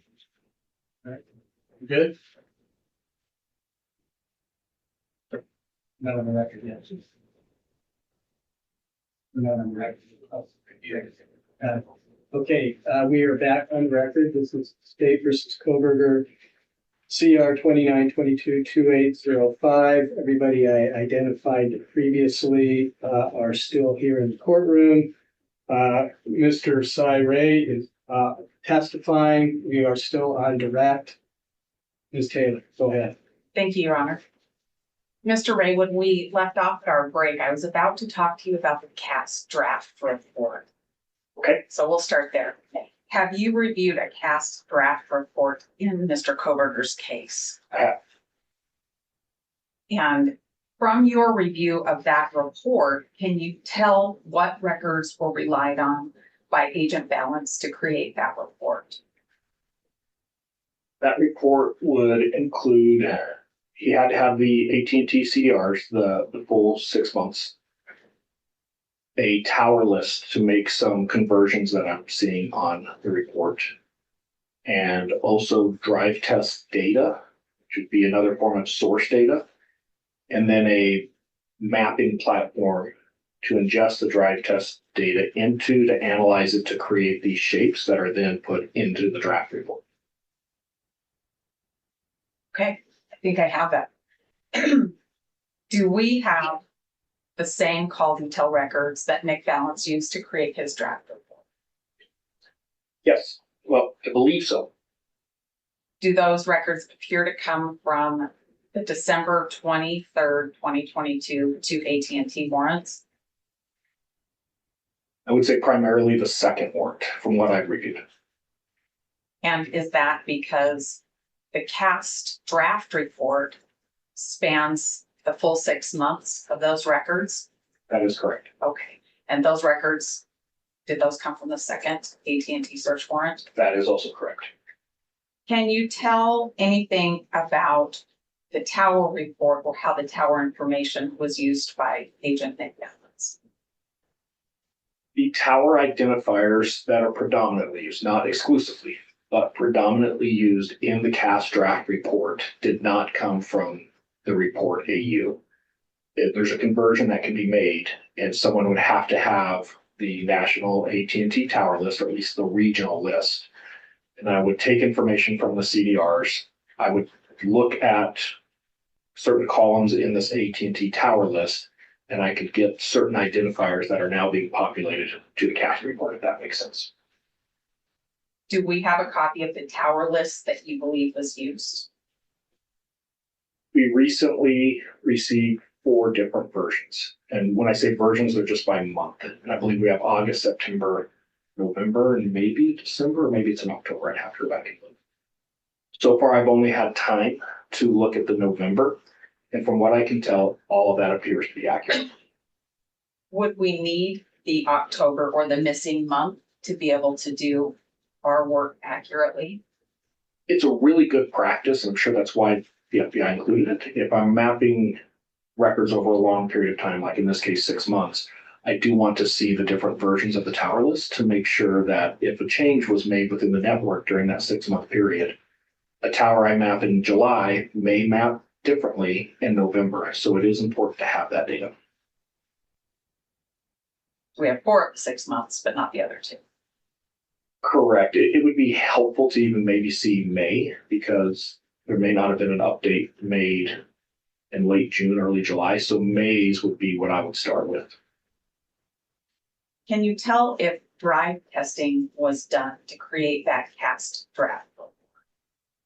Yes, there's images in the latter part of the report of around slides 100 and above. I believe there's a total of 4 images that were populated to that report that would require drive testing. When somebody's doing drive testing, do you expect data to be produced? Absolutely. Creating a work product that uses drive testing and then coming into court and testifying without the drive testing is no different than creating an exhibit like this and then saying, well, we don't have to produce the AT&T records that created this. the source data for drive testing is the drive test. Do we have the drive testing that was done by the FBI to help create that report? We have what I believe is the majority. There are some significant pieces missing. I can't say that those missing pieces exist and haven't been turned over, or they were erroneously not collected. I don't know which, but there are some pretty significant pieces that are missing. I'm going to ask you some questions about that. But first, I want to know when you first saw drive testing data that was produced to us in Discovery. What did that cover? I found a file in the Discovery, I want to say early December, that included drive test, but it was about a 3-minute sample that covered less than a quarter of a mile in a completely irrelevant location. So it added no value to my analysis at all.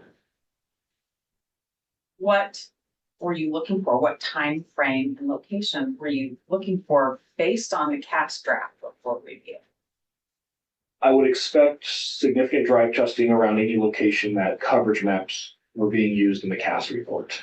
I would expect significant documentation on potential routes that this device may have taken. I would expect significant documentation on the crime scene. You just told us that you think we have most of it, but there's some significant parts that are missing. Yeah, and I want to qualify that just so it's really clear, because I understand it's starting to get very technical. There's over 500,000 lines of data that was turned over. So I'll make it clear, there's a lot of data that has been produced.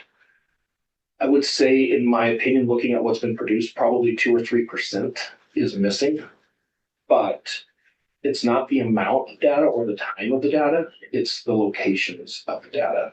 Some of the most significant locations in this case we're missing some data.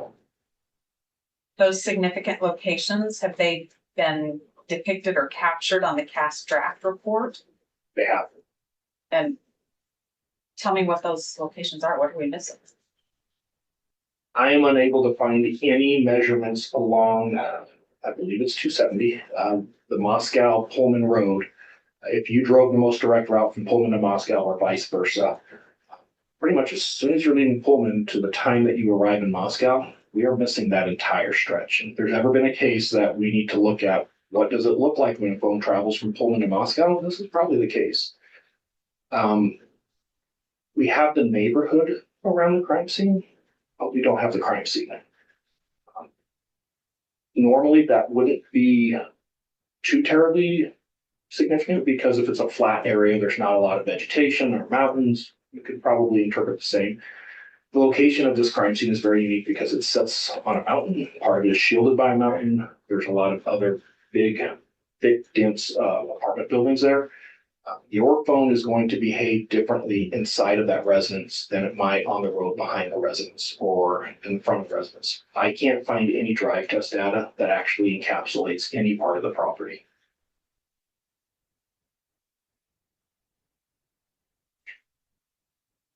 You talked about the device that helps do the drive testing or that captures the data while you're doing the drive testing. What's that called again? It's a drive test scanner.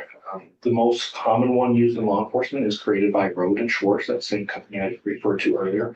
I'm familiar with the hardware that the FBI uses, and it is a Road and Schwartz scanner. Is it called Gladiator? Gladiator is the company that sells the product to the FBI. Gladiator actually buys this product from Road and Schwartz, and it does what they call white labeling. So they buy the hardware from Road Schwartz and they kind of slap their sticker on it and they put their software in it, and then they sell it to the FBI. But ultimately, it is a Road and Schwartz piece of hardware. And once you have that piece of hardware, once you have this device, does it just work forever, or is there anything that has to be done to make sure it's working properly? It is a technical piece of equipment that takes measurements. It is required to be calibrated. The best way that for probably everybody in the courtroom to think of, if we go a little old school, is the old breath test. If you had a DUI and law enforcement couldn't produce the calibration records of the breath test, it was really problematic. Similar thing here. We want to see that the device is calibrated. In this case, it's really important because, keep in mind, I reviewed thousands of these drive tests over my career. There is a significant gap that I believe there's something malfunctioning in the equipment, or the operators are just not paying attention. I can't tell you which one it is. So in this case, the calibration records to show that that device is functioning properly are really critical. Do we have those calibration records on the device that was there more than one device used? There's actually 2 devices used. And was this drive test done on just one day? Is this a one-time shot? No, I think there's maybe 5 days total that I've seen drive test data collected. Okay. So now let's talk about the calibration for this instrument or this machine. Did we get records for all the machines that were used by the FBI in this case? We got the calibration records that were taken prior to the use of these, of the samples. It'd be really helpful to have the calibration records after the use. So we kind of need to bookend those because we know that it left Rochewar's factory in October and everything was working great. When it came back, we don't know when it came back, and we don't know if it was functioning properly when it came back. It's not uncommon for there to be errors. If I saw a report and it said it came in and it had 2 errors, it's not the end of the world. The sky doesn't fall. You have to get into the documentation to see what those errors were. Normally, the device kind of self-calibrates itself. If you know what you're looking at, the major concerns that you would see when calibration is off, it becomes very obvious because results are really flawed. That's where I have a concern in this case is we have what I consider a significant chunk of data for specifically a location where the instrument is running. There's no doubt it's functioning, but it's not properly collecting AT&T data, which is concerning as to why. Because there were multiple drive tests done, and you talked about bookending these calibration reports, would you need to bookend all of the time that the drive testing was done with these calibration reports? And what I'm saying is if there's something done in November and then drive testing done in December and then more drive testing done in January and then maybe some in March, do you need the bookend calibration reports around each of those drive tests? You would. To date, I haven't seen any drive test data, I believe, beyond January 5th. And I'm not sure the time zone, so maybe it could creep into January 6th. But if there's any drive test data after the first week of January, I'm unaware of it. Okay. So in our case, which months are we missing? For the calibration, Yes. whatever the next calibration, the FBI would choose when to send these devices in. So whenever that next calibration report was generated for these 2 devices. On the calibration certificates we have, I think you told us that after the maintenance, it went back into service and passed inspection, was functioning properly. But when it came in, it didn't have multiple errors, but when it went out, it was functioning properly. Is that why you need to see the next one on the other side of the drive testing? That is correct. Okay. Now, when we're thinking about the data the drive test data that we have that's missing some significant portions, could it be because the machine wasn't working right all the time they tried to do drive testing? Yes. Okay. Is it also possible that the FBI agents using this machine weren't properly trained to do the drive test data or to do the drive testing and collect data? I know of the 2 FBI agents from prior lives. I believe they're properly trained. So we're looking at either the machine itself isn't functioning properly, or could that data have been pulled out of what we got? If we're talking about possible scenarios that would cause the shortcoming of data, maybe it was never captured in the first place. I can't speak to that. The machine erroring, at least during one portion of this drive test, I've seen similar errors before. I'm pretty sure they had a small period of time where it had been a very busy day and it kind of gave up for a little while, like any computer will, and it needed to be reset. Could things be extracted and us not know? It's always possible. I can't rule that out. Is the missing data important to you to fulfill your duties in Mr. Kohberger's case? I don't recall when I got involved in this case on the day where I could actually start looking at evidence. I've had a concern since the very first day I saw the cast draft report that there are significant errors in the drive testing. It was before I even saw the drive testing. I can look at the coverage areas and I can tell you they're wrong. So yes, it's not a concern that they're wrong. People make mistakes. We can fix things. It's a concern that I still don't have the source data that any expert, not just myself, but anybody could sit down and look at and say, okay, I see what's happening here. Here's how we fix this. Unfortunately, that mistake has a ripple effect, and I'm seeing multiple errors that are happening as a result. So that's why this data is important, is we've reached a point that we need to determine, is this just human error? Is this accidental? Is it intentional? Is there other things at play here that's changing this narrative to where there's clearly some manipulation of the original data? And having that data, will that help us answer that question? It's the only way we're going to answer that question. All right, I have just a couple of other questions for you, and I'm going to depart the cast report and the drive test data a little bit set.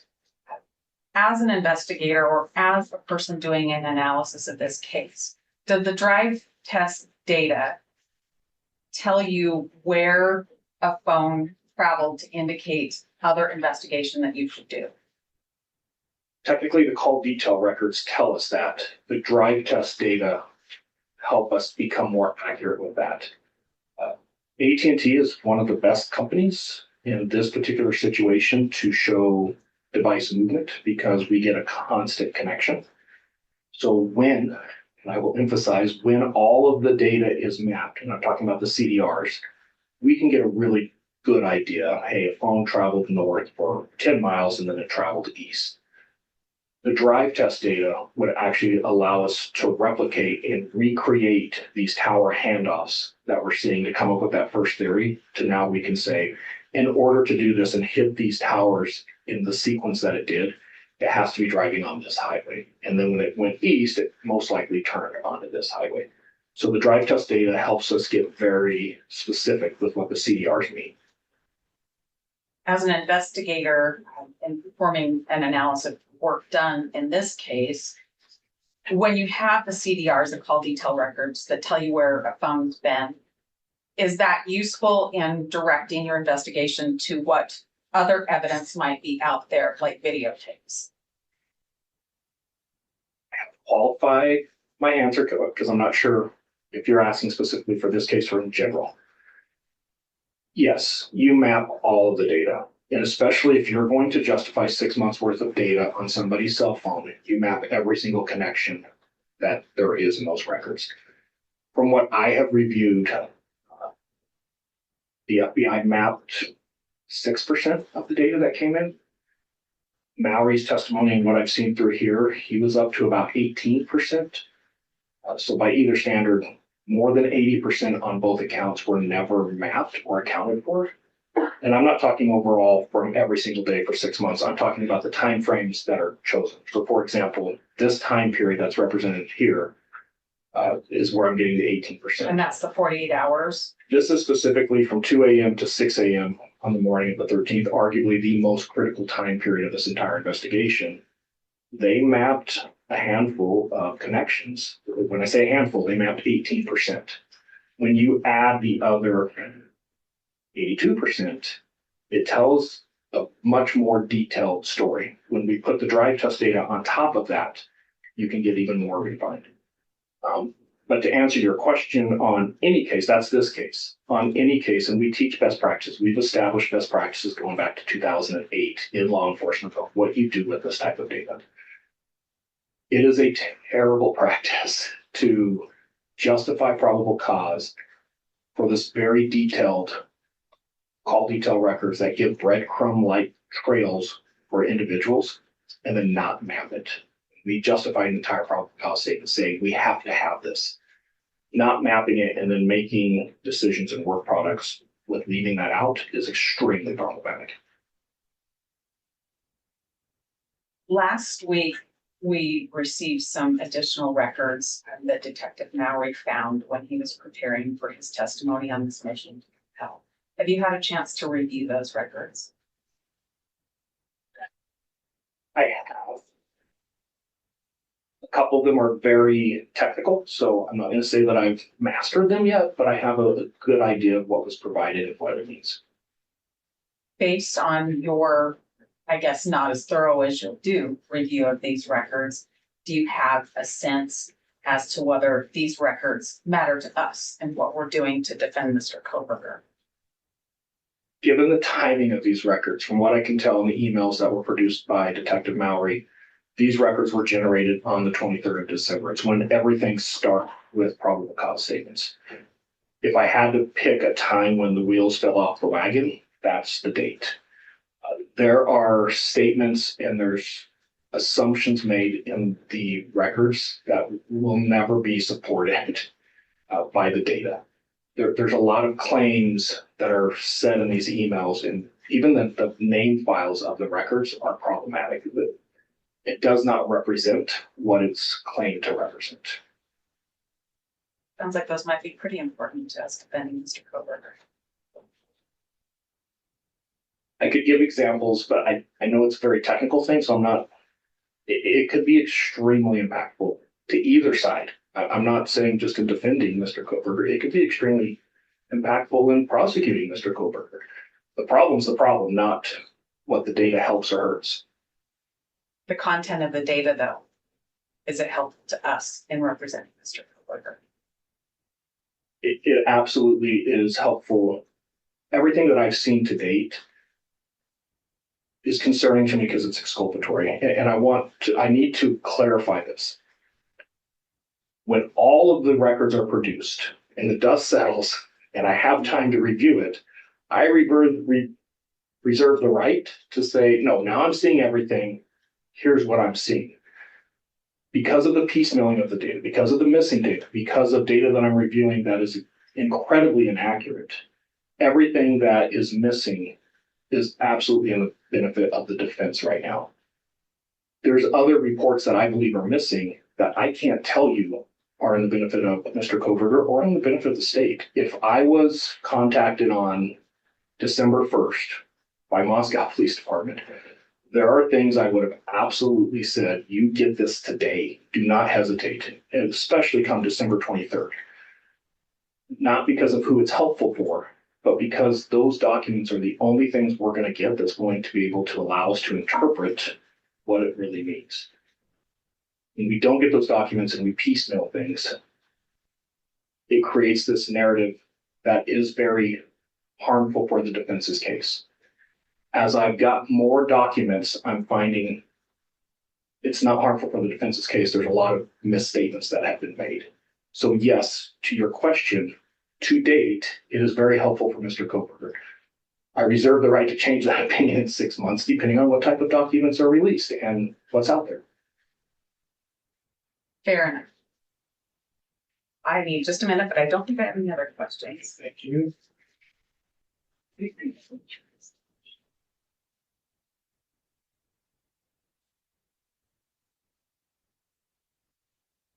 Mr. Ray, thank you. I don't have any other questions right now, but hold on. The prosecutor might. All right. Ms. Taylor, anything? No, you don't have any questions at this time. All right, may this witness be excused. He may, Your Honor. Thank you. All right, Mr. Ray, you're free to stay, you're free to leave if you like. Sure. Thank you.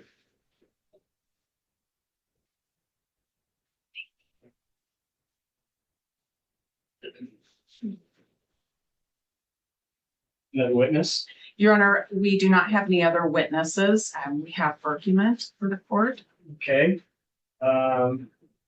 Let's go ahead then. Your Honor, what I'd like to do is I'd like to start with Ms. NASA. She's going to cover one of the requests specific to the grand jury subpoenas, and then I'll cover the rest of this morning's argument. Okay, thank you.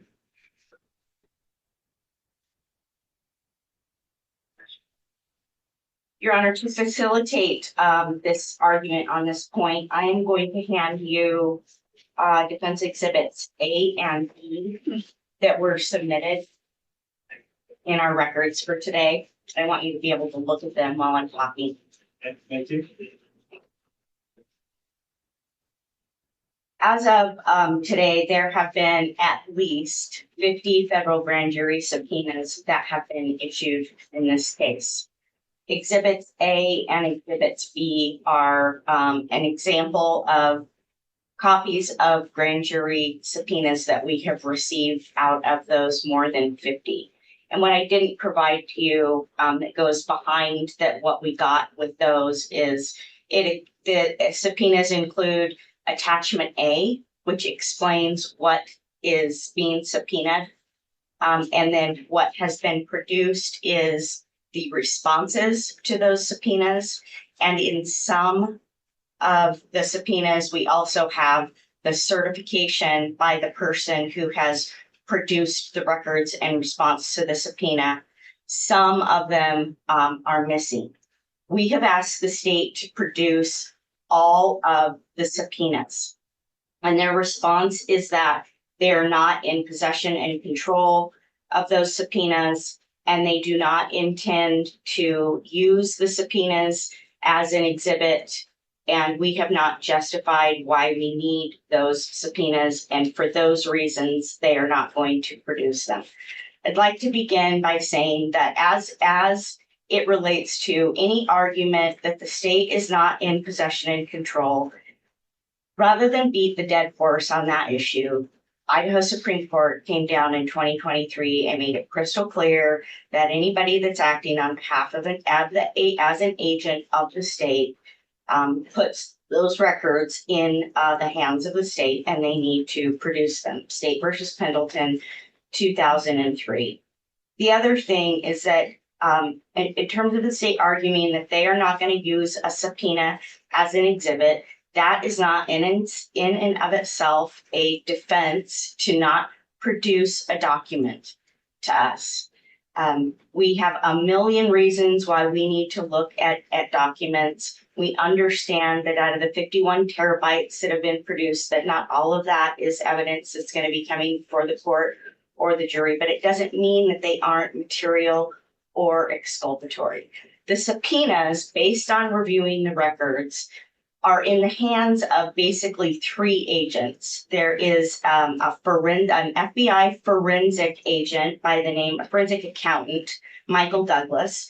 There's a special agent, Travis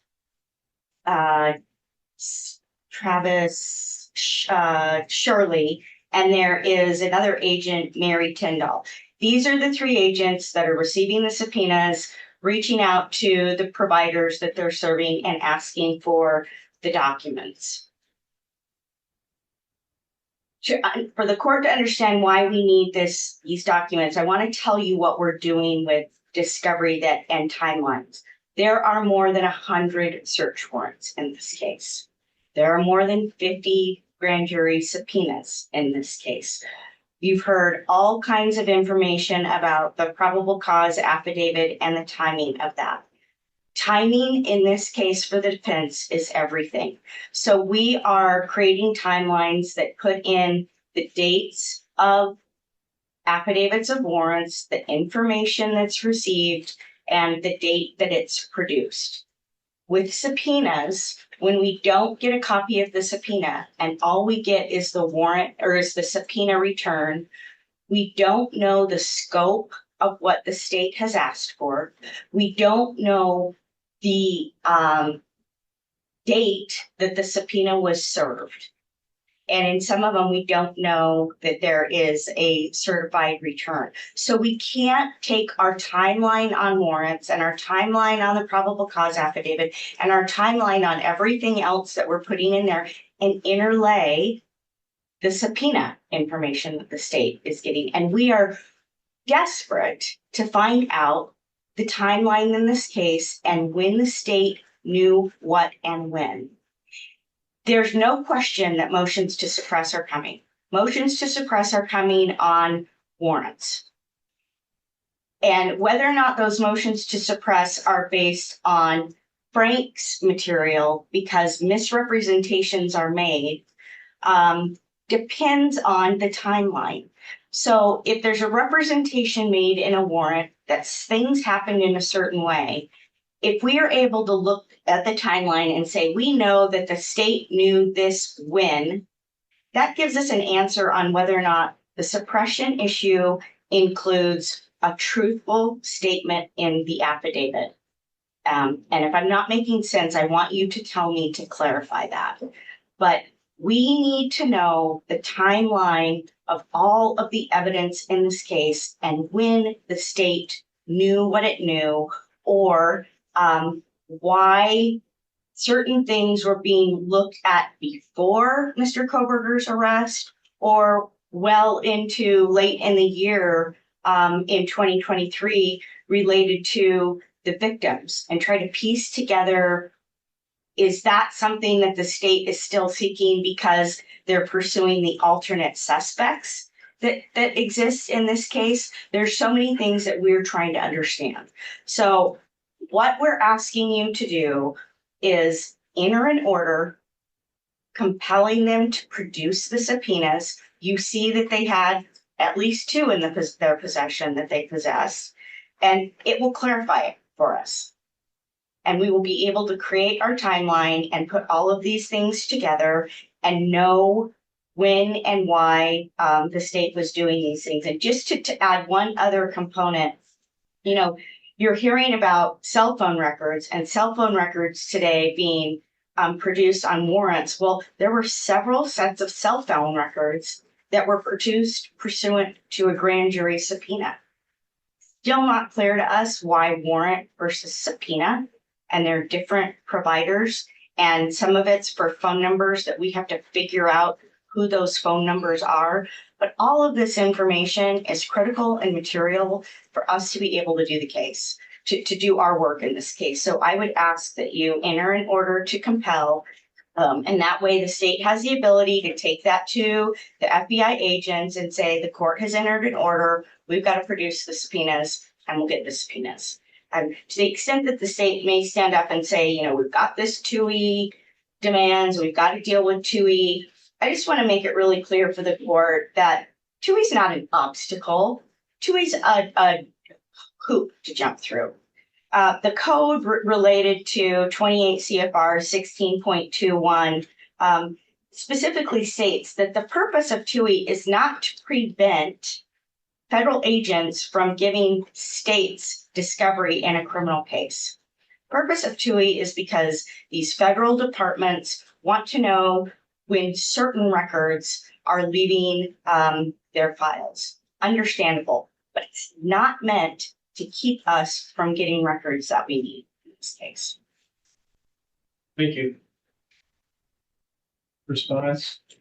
Mr. Judge. And Well, simply put, we can't give over what we don't have. And we do not have the majority of these subpoenas. What we do have, we've turned over. I reached out to the U.S. Attorney's Office. They advised they're not going to provide. what? Why? Because they don't provide subpoenas. You know, just like most grand jury material, it's sealed and not typically provided. But Not typically, not provided. but even with a 2E letter, that wouldn't give it. We provide, they wouldn't follow that. We have not, I'm not sure. But beyond that though, even if they were to provide it, I still don't understand how this moves the needle one way or the other. You can tell, I've detailed, there's 71 federal grand jury subpoenas. And in my response, I've detailed exactly what they were for and what records were received so that you can get the scope of what was requested from the actual records. The piece of paper that was given over saying, give us these records is all they're asking for, but they have the records. They have the important part of this.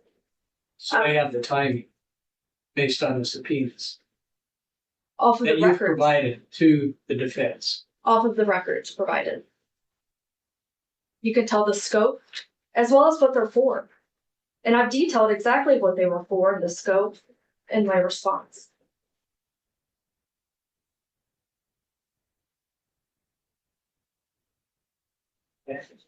Any response? Judge, I wouldn't be wasting the court's time asking for this if the questions were answered based on the state's response to our request for discovery. Timing is critical on when a subpoena is served, what was the scope, then we can look at the documents to see if they are actually responsive to the scope. And knowing the timing of when that was served versus when it's produced to us is different. And again, I mentioned some of these things are pre-arrest of Mr. Kohberger, and some of it is in the middle, and some of it is, frankly, months after the fact, if not a year after the fact, for where they're looking for things related to the victims. So can I ask a question? Because Ms. Jennings just said that that the dates, well, all the subpoenas that were provided to you, 71 subpoenas, and each one of those had the scope of what the request was in the subpoena, and that it would be dated. No, That's not true. that's not. That's not true. No, there are all kinds of different records and different methods that the people that were the businesses and the people that were asked to produce the records produce them in different form. I do not know when they received the subpoena, the timing of it, and I do not know for all of these what was the scope of what was asked for versus what was produced. I do know what's produced, but I don't know the timing. And the answer of the date discovery provided, which is in Exhibit 1, that the date that a discovery is provided to us doesn't answer the first two questions that I have, which is the timing of when they asked for it and the scope that was stated in the subpoena of what they asked for. Some companies were asked probably for a certain number of months, and they didn't have records that were responsive to those number of months, right? Because when the state's doing this investigation, they're not necessarily knowing exactly what records exist.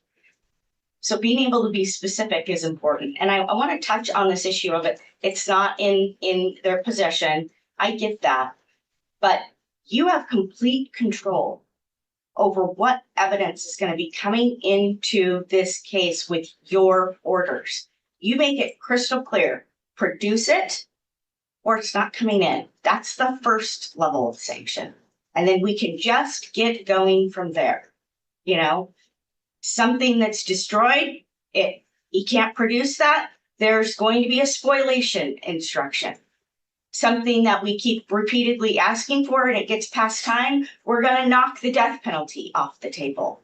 You have control to get these issues that we're struggling with fixed by saying, this is my order, produce it, or there's going to be a sanction. You may be overestimating my power. I think you're underestimating your power. Well, I have a good sense of where my power starts and ends. So I don't know. I mean, there's so much discovery that has been shared.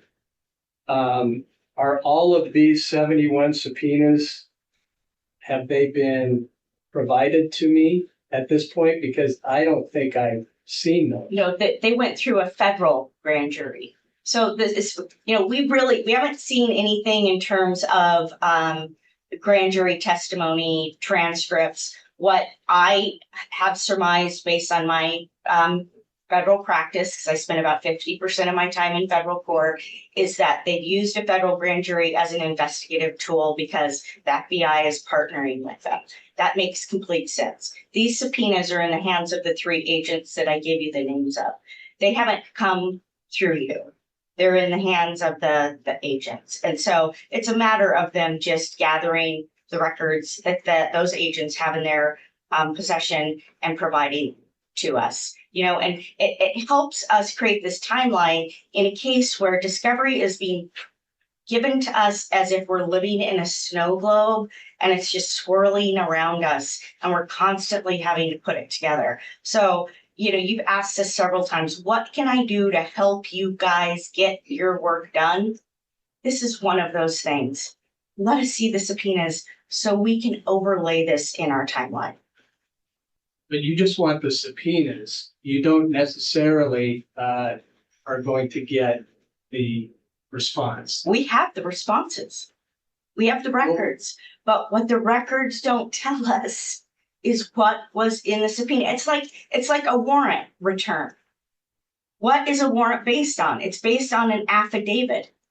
So Right. this is what you want, the paper that says, And the this is exhibit. what we want. And the exhibit A that's attached to that, which I didn't give you a copy of exhibit A, but exhibit A is attached to each one of those. And then it specifies to the company, you know, you're looking for phone numbers that are this, and this for these dates. You're That looking doesn't have the date on that, when in it was served.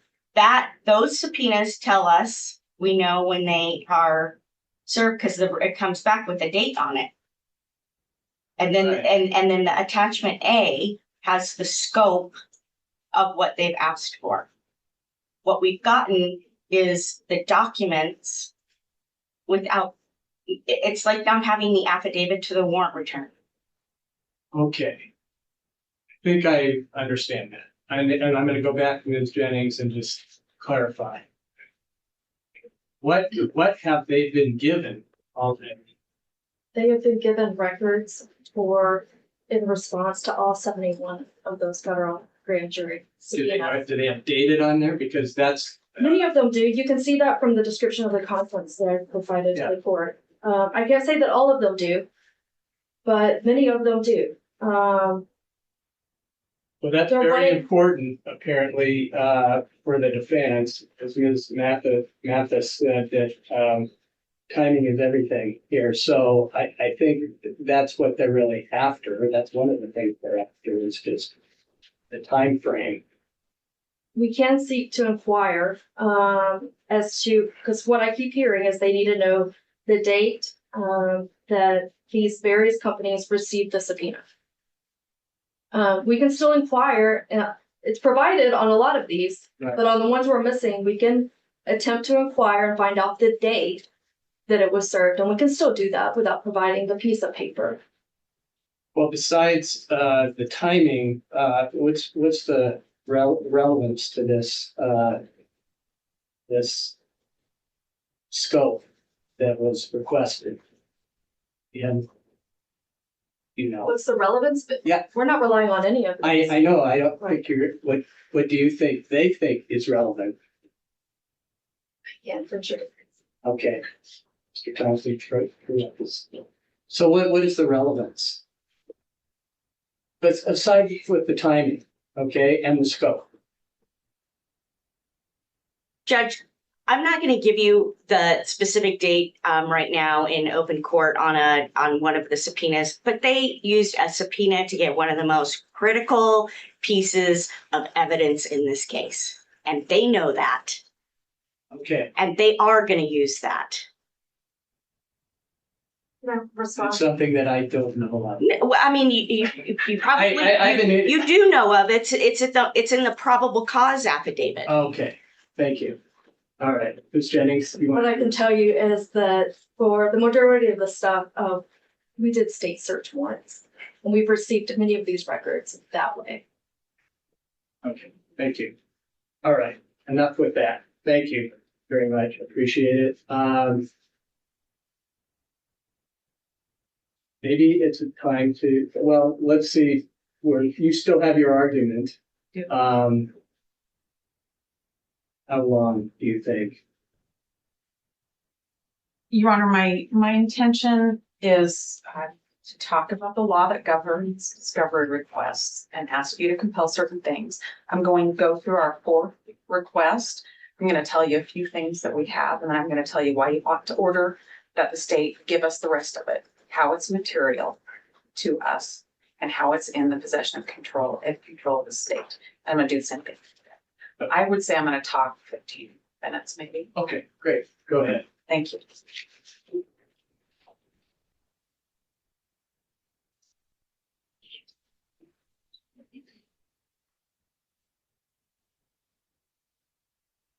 Your Honor, then where I want to start is with Idaho Criminal Rule 16 that governs discovery. 16A directs which things are mandatory disclosures from the state. Those are things I don't even have to ask for. And those are items that the state has possession and control over that would tend to negate guilt or reduce punishment.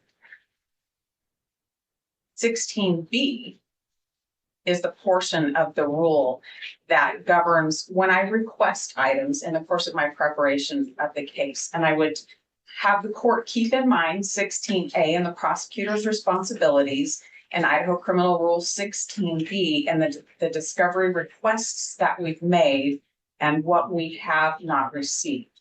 We've asked for documents, we've asked for reports, we've asked for qualifications and summaries from experts, and we've asked for media that's been gathered in the case. The court can order other things that we ask for based on the need of the case. I would remind the court of the case that Ms. Massa just talked to the court about, State versus Pendleton. I know the court's familiar with this. This is a good case because it's recent and because it takes the time to define what's material and what's within the possession and control of the state. We need to think about our motion to compel in the order we are requesting from you in the context of what's in the possession and control of the state. Your Honor, the State versus Pendleton case says that any law enforcement, and this includes the prosecutor's office, it includes their staff, it includes any law enforcement that worked with them on the case. In this case, you're looking at Moscow Police Department, Idaho State Police Department, Idaho State Police Forensics Lab, and FBI agents, to name a few. So what those entities have and have developed are within the possession and control of the prosecutor. So with that backdrop, I want to run through our specific requests and talk about what we need. You've heard testimony, and so I think you know why these things are material, but let's go over it again. Starting with the fourth motion to compel. Ms. Massoff went over 1A, the grand jury subpoenas. I'm going to leave that argument alone. She did a fabulous job with that. When we're looking at 2A, this all comes from the defendant's 11th supplemental request for discovery. 2A is the video on King Street. Your Honor, we began asking for that a long time ago. We have it in full, so we don't have to talk about that. We received that full for all of the hours and days in question with both audio and video on 5/10. So we can mark 2A, item 219 off of our list. 219. 219. And I've gone through pages and pages and pages, so I think I really appreciate you being very specific about, what you have now and what you will still. Okay. Good, because it's the only way I can keep track of it. Yeah, well, same here. Thank you. You're welcome. Your Honor, item 2B in our fourth motion to compel is item 224. That's the CAS biz log. And this one is rough. The court heard last week Detective Mowry say, I don't have any of those, except I found these other items that we'll give you now, which were not Mowry's CAS biz logs. The hard part for us about this one, Judge, and I have to make a record. I think you can order them to double check, and I'm going to ask you to order them to double check. But the hard part of this for me is that on January 9th, we asked for these CAS biz logs. And the response from the state was CAS biz does not produce logs. And that's just not true. It does. It's capable. It produces logs. You've heard that in the testimony. Then we filed our motion to compel and explained we have an expert. We know it produces logs. We're going to bring them. And the response was the working files were not saved. We received that response on April 23rd, 2024. And then on May 10th, we got a little bit more explanation about default settings were used and optional session files were not uploaded. This is really, really difficult because of the varying answers that we've received. The court's heard testimony from Mr. Ray about how important these logs are to know what was done. This is really challenging. We can't recreate what Detective Mallory, who testified before the grand jury, did, unless the court orders that we get the tower list he used and we have the cast viz program.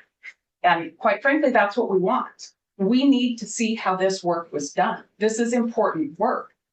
I'll tell you the other thing that's really troubling and frustrating, aside from the other files that we received in preparation for motion to compel, is these screenshots that we got for the first time last week when we're on a motion to compel and have a witness before the court.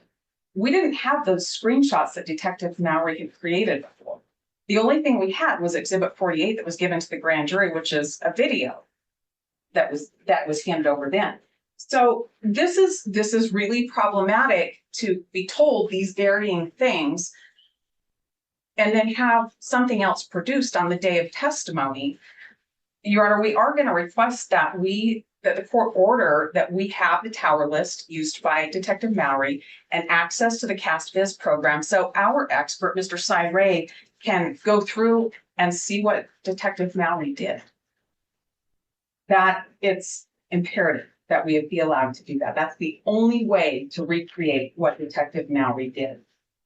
It seems to me he did acknowledge that he just went back and provided this a day or 2 days before he testified that he found this additional information.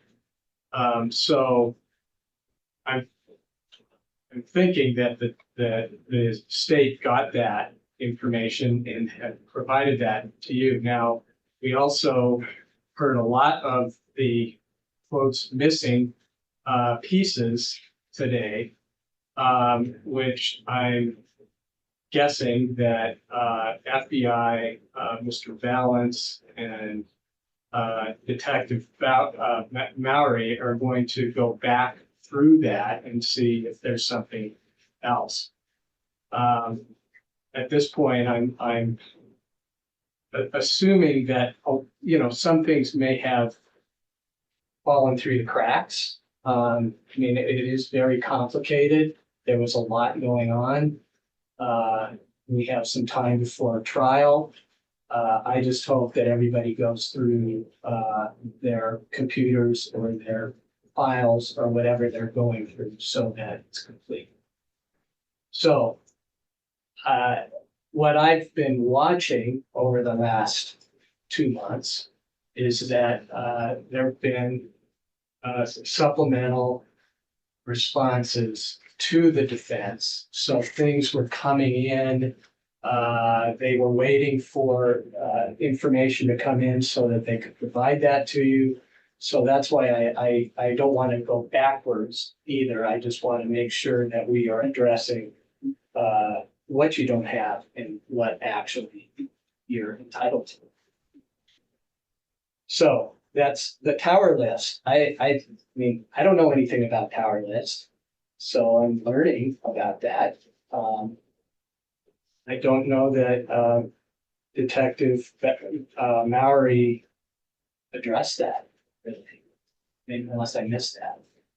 Your Honor, I believe he testified last week that he used the tower list that was contained in the AT&T record that he received. You heard today that that doesn't exist. And you heard today that the tower list was something different that he used. And that tower list had once that was entered, there was a selection on the program to do tower density as well with that. Like I said, it's confusing. It is. It definitely is. We'll keep going. Okay, thank you. You want the tower list? Yes, I think I'm getting there, but I definitely want that. I want the one that Mallory used to do his cast viz work back in May of last year. That's the one I really want right now, at least at this juncture in the documents right now. I do want to clear up though, when we talk about what Detective Mallory found last week when he was preparing to testify, Those are emails between him and Nick Valance. Those are JSON files from Nick Valance to Detective Mowry. None of those things that he found, other than screenshots, like the exhibit that you have of his map with the different size towers depicted, other than those screenshots, the other things he had came from Nick Valance. Those were not his logs that he found. Those were not his towers that he found, just to be sure that those are still missing to the extent they exist, and we can't recreate what he did without the list and program. Moving on. Thank you. Moving on then, Your Honor, is item 226. That's called the Hemisphere Program, also known as a timing advance report. Your Honor, this is one of the troubling areas again. The first response was that the records do not exist. There were letters exchanged between the state and us asking for more information. In one of the letters from the prosecutor, we were told that this program was not used in Bryan Kohberger's case. And then we filed a motion to compel. And we were told that the state was not in possession of the timing records. And then the next supplemental response in May of this year, just a couple of weeks ago, was to tell us that there's some new certified records from AT&T that we're going to get. I don't know what those are. I can tell you that these timing advanced reports were asked for from AT&T, from Verizon, from T-Mobile, and another cell phone company. In both of the early AT&T warrants, we called them the 48-hour, and then the extended warrants back on December 23rd, 2022. We don't have those. So I just want to make a record that I need to know what happened. Moving on then to 228, item 228. That was trying to understand what was relied upon for the second AT&T warrant. And we heard quite a bit today from Detective Payne about what he relied on for that second warrant. And that had to do with what was produced and analyzed in the first warrant. However, we asked for some emails and some communications. We know about some text messaging that we've received, but we don't have written correspondence, emailed correspondence, exchanging information, just the text messaging. So we want all of the email communication between Payne and Valance, well, between anybody from Moscow PD and anybody from the FBI. Your Honor, item 229 is the MAID data.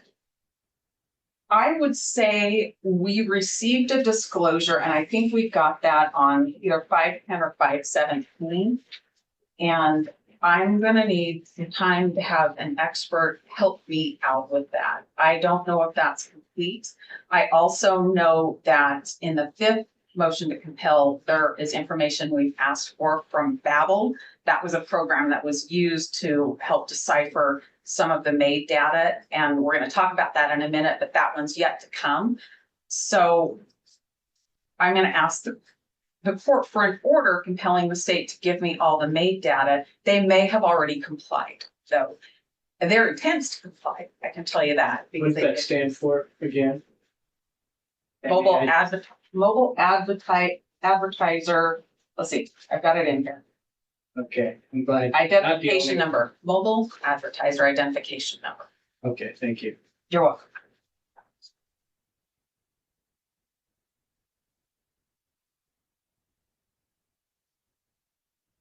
All right, Judge, we are now talking about item 242, the CAST report. The history of this is we came to the court asking for the CAST report, knowing it was relied upon last year, and the court ordered that we receive it. We received one that was stamped draft all over it. You've heard testimony about that today from Mr. Ray, and it's not a final report, and we knew that when we got it. We asked for that. We asked for the analysis behind that, and we haven't received that. We were told on February 23rd of this year that the state will provide this by March 31st. Well, March 31st came and went, and we did not get it. So on April 23rd, the state said we still don't have it. And then on May the 10th, the state responded to this request and said that because we provided additional information, Mr. Kohberger's alibi, they need more time to do work on this cast report and they'll get it to us later. Your Honor, I think you ought to order that we get the cast report. And I think you ought to order that we get everything that went into developing this and we get the analysis that they made from that. This is particularly troubling. Their response, you told us something, so now we have to go reconfigure the cast report. Let me tell you why that's troubling.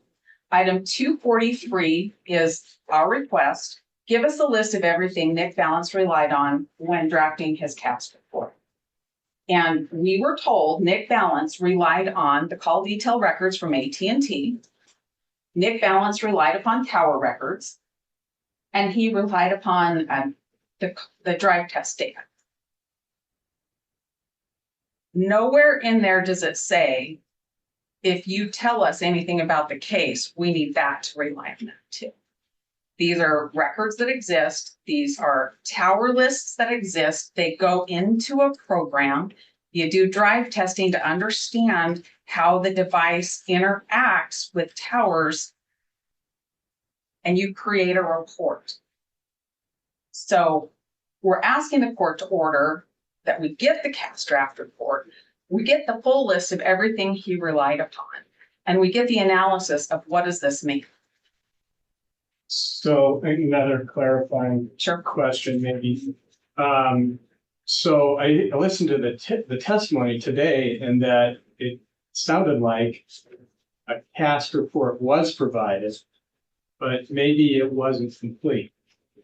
Is what Mr. Ray suggested.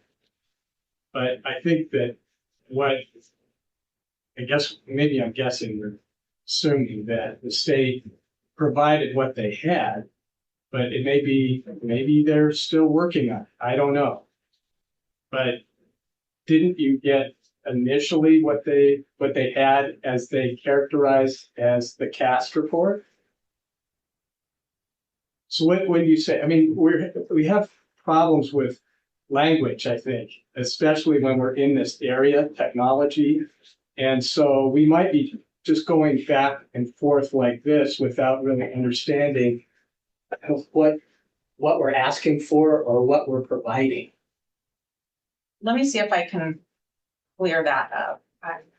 The testimony today, when we had Detective Payne on the stand, when we talked about what did you rely on to get the second AT&T warrant, he said that there was something that Nick Valance produced and that the prosecutor had it, and he thought it was the cast draft. Right. And then you heard from Mr. Ray, who said, I've seen the cast draft report, and maybe it's something different that Detective Payne looked at. It wasn't this big, long cast draft. The cast draft report, and I'm calling it draft because it's stamped draft. I knew it wasn't final when I received it. We got that because you ordered that the state give that to us last summer, last July. So I had this draft. I knew it wasn't final. Ms. Jennings knew it wasn't final. We've talked about it. We believed that we were going to get the final report by March 31st. We don't have that yet. It's the final report that we need. You also heard from Mr. Ray talking about the things that are mistakes in the cast draft report. These reports go through a peer review process, and they can look a little different when they come back out on the other side. Usually not vastly different, but they go through their process. It's that final product that I need that. I need to know everything they relied on to do their work. I need to know what this draft report is going to look like. The court should know that when we get to trial, likely Agent Valance is going to come in and talk about his cast draft report. He's going to be an expert in the field and talk about what he found and why he found and what he relied on to do that.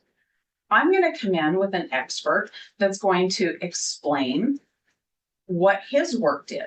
Now, if the work aligns and Nicholas Balance and our expert aligns, well, that's just going to be shorter. But right now, it's definitely not looking like that. It looks like they're going to have their side and we're going to be talking about what the data shows. So what I want is the final report that we were told would be available by March 31st. I need time to work on it.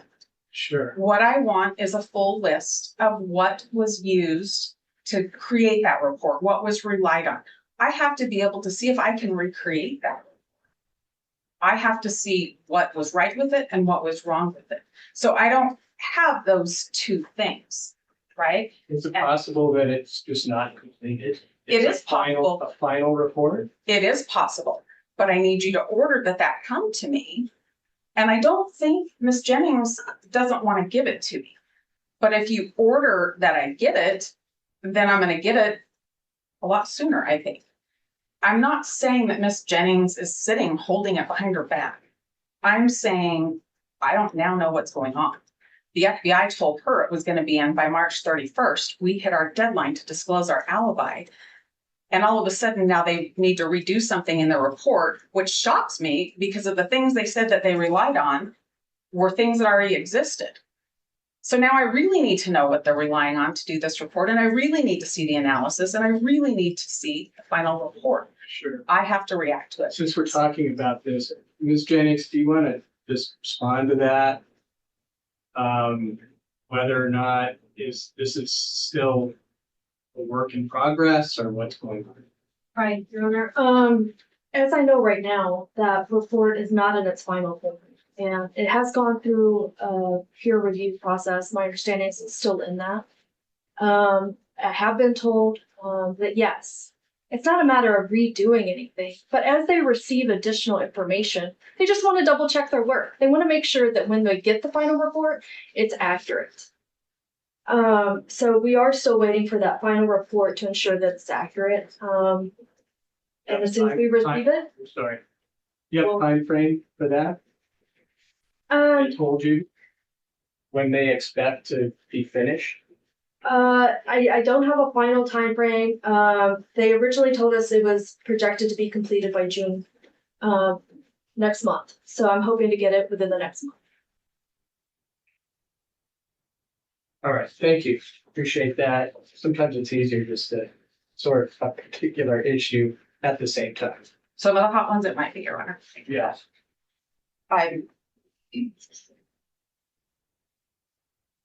Your Honor, I do think we have the regional tower list now, so I think we're good with that.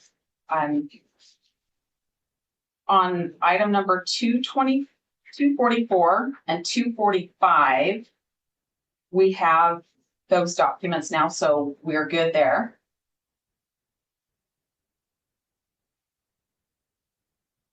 Moving then to item 248. This is the drive test data, the mapping data. The court heard pretty extensively that we've received this in two places. We've received some early on and then we received a lot more recently, but it appears to still be missing some. Asking the court just to order that we receive the entirety of all drive test data that was conducted by Agent Balance or anybody from the FBI.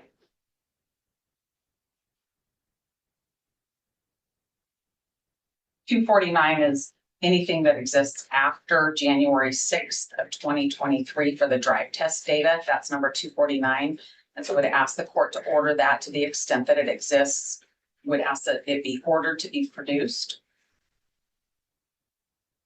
Item 250 is the training and certification records for Nick Balance and Sean Kennedy relating specifically to the use of the Gladiator or the GAR. That's the item used to conduct these drive tests. Your Honor, I think that we gave the court a transcript of testimony of Nick Balance that occurred within the last year. And that transcript had highlighting on it, so the court didn't have to read the whole thing, but to look at how many times the training and experience was relied upon by this expert, and that expert's Nick Balance. And if he's going to be a testifying expert, the discovery rules allow for us to have their training. We asked for it specific to this gladiator because we know that's going to be a big part of his testimony. So we're asking the court to order that we receive his training and certification records relating to the GAR product.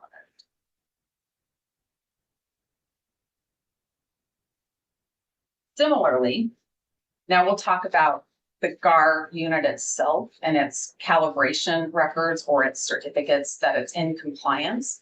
The court just heard the testimony from Mr. Ray about how important that is, that often they get tired, things go wrong with them, and they get restored to service. We do have 2 certificates, but what we need is what Mr. Ray called the bookends, so we need the other side. We know that it came in non-compliant and then it was restored and went back out. We don't know what happened after it was used. We don't know the next bit of calibration that it went through. We don't know how it checked out. So we need the full copy, the bookend copy of the calibration reports. This is still in 250. That one is 250, yes.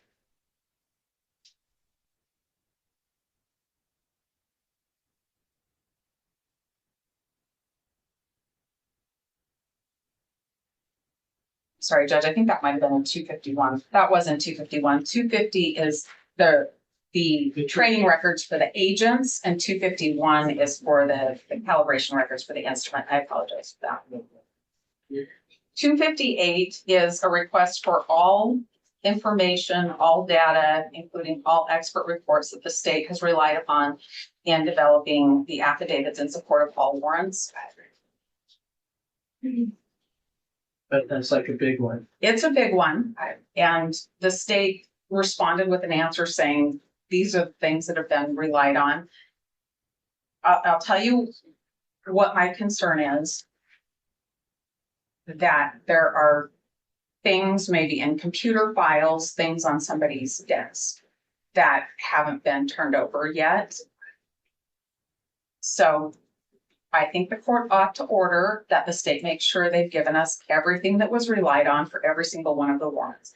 Ms. Massa indicated to the court, and I know that other members, I think Mr. Logston has indicated that we're going to have motions to suppress. And so we want to make sure that we have all of the information. Possibly it would answer questions so we don't have to have this many. But So we don't have to what? have quite as many motions to suppress. Okay, thank you. That's not a promise. I understand. All right, Judge, let's talk about the 5th motion to compel. That completed the 4th. The 5th motion to compel, we are not going to talk about the 15th request for discovery until this afternoon. So my comments will relate to the supplemental request for discovery, number 12, number 13, and number 14. 12, 13, 14. Yes. In request number 259, number 260, 261, 262, and 265, the state has let us know that these are coming. They responded on May 10th and said these are coming, they don't have a problem. So we're asking the court to order them to be disclosed to us. I think these are some that aren't going to be available for a while, but I think the court ought to order it. The state doesn't seem to have an objection to us having them. The order will mean we don't have to come back if something doesn't get through to us. Okay, can you give me those numbers again, please? Yes, I can. It's number 259, number 260, number 261, 262, and 265. Thank you. Your Honor, 289 related to communications between Detective Payne and the WSU officer talking about wide elantras. I believe that that's been covered. Payne testified today that we have the instant messages and there was only a phone call and that was it. So to the extent that that's the very end of it, then we're fine. And so I think we are on that one. Item number 299 is called a tips lead sheet. And that's something that's referenced during the course of or in the discovery. We were asked for an example that was sent to the state. I'm just gonna ask the court to order that that be disclosed to us.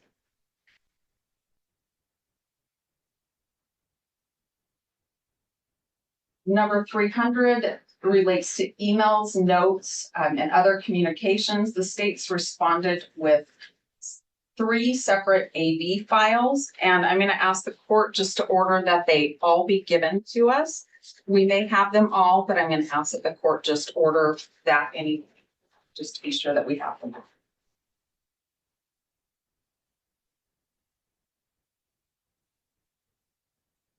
Well, Your Honor, I take that back. I spoke with Ms. Jennings, and I know there's one area, I'm not gonna talk about the area, but I know there's still one area that we don't have, so I'm gonna ask the court to order that all emails, notes, and communications be produced to us.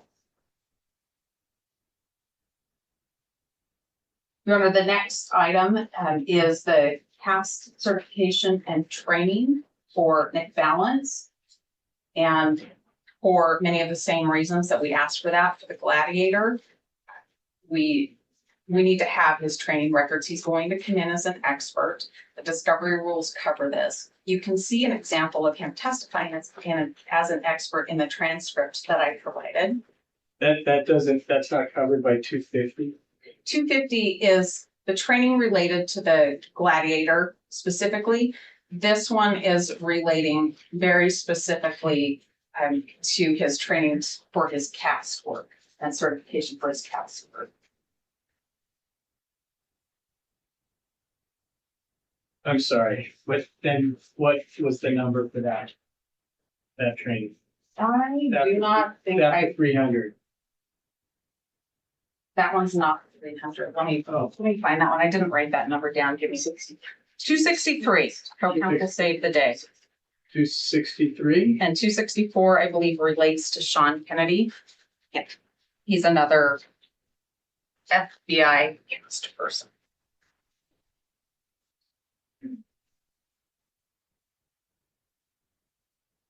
And I am now at still.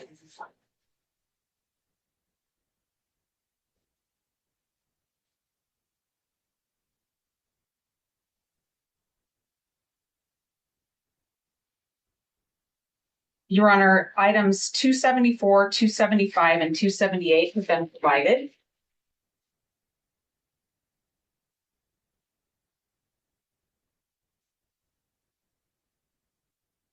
Item 287 relates to a new expert, a blood spatter expert that the state is working with. We're told that that's going to be available in June. It doesn't seem that there's an objection. Would ask the court to order that be provided to us once received by the state.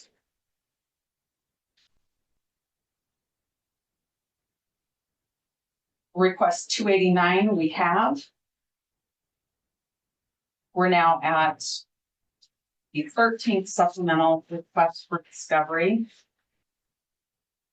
And that one is 302, item 302. That's similar to several others, so I'm going to hold the argument on that for a minute. I'm going to let the court know that items 303, 304, 305 have been provided to us, except there's going to be some raw data provided to us. And to that extent, would ask the court order that we receive the raw data that those have otherwise been complied with. Items 306, 309, and 308. The response from the state has been that we've now worked through the 2-week process. That letter's been given to the FBI, and so we may get those by early June. So we'd ask the court to order that those be produced. I don't think the state's objecting to those. They just don't quite have them yet. 307 has been provided. Your Honor, 3 13. Those are the Department of Transportation cameras. We heard testimony about that last week, that there was a letter preserving still shots, but not any video was available. So I think that that's been complied with to the extent that it can be complied with. 314 was the email communication, and we received that, so that's been complied with. 316 and 315, I believe, are also subject to the TUI letter, so would ask the court order those be provided as soon as they're received. And now moving on to request 317, 322, 319, 320, 321, 323, 320, and 324. And then picking back up with 302. Those are all surveillance camera items that we've requested. We're asking the court to order Moscow Police Department, as the custodian of these things in this case, to do an inventory of what's there. You heard last week that Detective Mowry said, I don't have the videos, those aren't my responsibility. You heard today Detective Payne said it's Mowry and FBI agents. So we take Mowry out of the equation. He says, I didn't do it. I can't tell you where these videos are. I don't know who the FBI agents are. So first, I think the court ought to order that be disclosed to me. The second offer was that I can go to the Moscow Police Department evidence room and go through hundreds of hours, thousands of hours of videotapes, and that's just not reasonable. These are videotapes that have been collected in the course of this investigation. You heard Detective Payne say that when he looked at cameras on South 95 and the other road south of Moscow on the date in question, and in conformance with what he alleged in his affidavit of probable cause to arrest Bryan, he looked at those videos and he didn't find a car. That screams stuff that's exculpatory to me. I need to know where these videos are. They were collected. The court can see that from the reports that we put in the packet of evidence. The court knows they've been collected, but nobody can tell me where they are. And I need to have I don't physically have time to go watch thousands of hours in Moscow Police Department and be efficient with the case. But if that's what I have to do, I guess I need the court to tell me that's what I have to do. I think you have the ability to order that there be an accounting of all of these videos. Keep in mind what we heard today was exculpatory. So there has to be a duty to categorize all of these videos and get that information to me. Go find these videos that other police officers turned over to Moscow Police Department that are in relevant areas. That's just critical, and that needs to happen. So I did look at a long list of videos that were provided to the defense that said there was nothing there, or the camera was broken, or so there was some kind of inventory there. I mean, you saw that, right? Yes. Yes. Yes. Okay. So what you want now is just a complete inventory of all of the videos that they obtained. That would be appropriate to have that, but there are specifically named videos in this fifth motion to compel that we specifically want the videos. We know they're there. We've read the police report. Okay, We've given and them if these 317 through, I don't know, 324, you're saying that those are specific there's a little, videos that you want, that you think are in this inventory. well, I don't know if they're in that inventory. I don't have them. I know they were collected and given to Moscow Police Department. I want to know where they are. And we listed out in 317, in 322, 319, 320, 321, 323, and 324 different locations that say we collected these.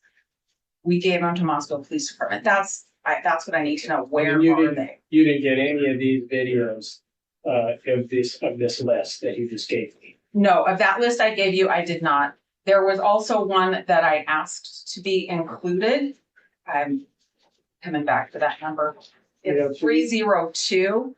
We did get a time frame on the day before the incident. And so I need to know where the time frame after the incident is. Okay, Okay, thank you. thank you, Judge, for that. And I'm close to being done.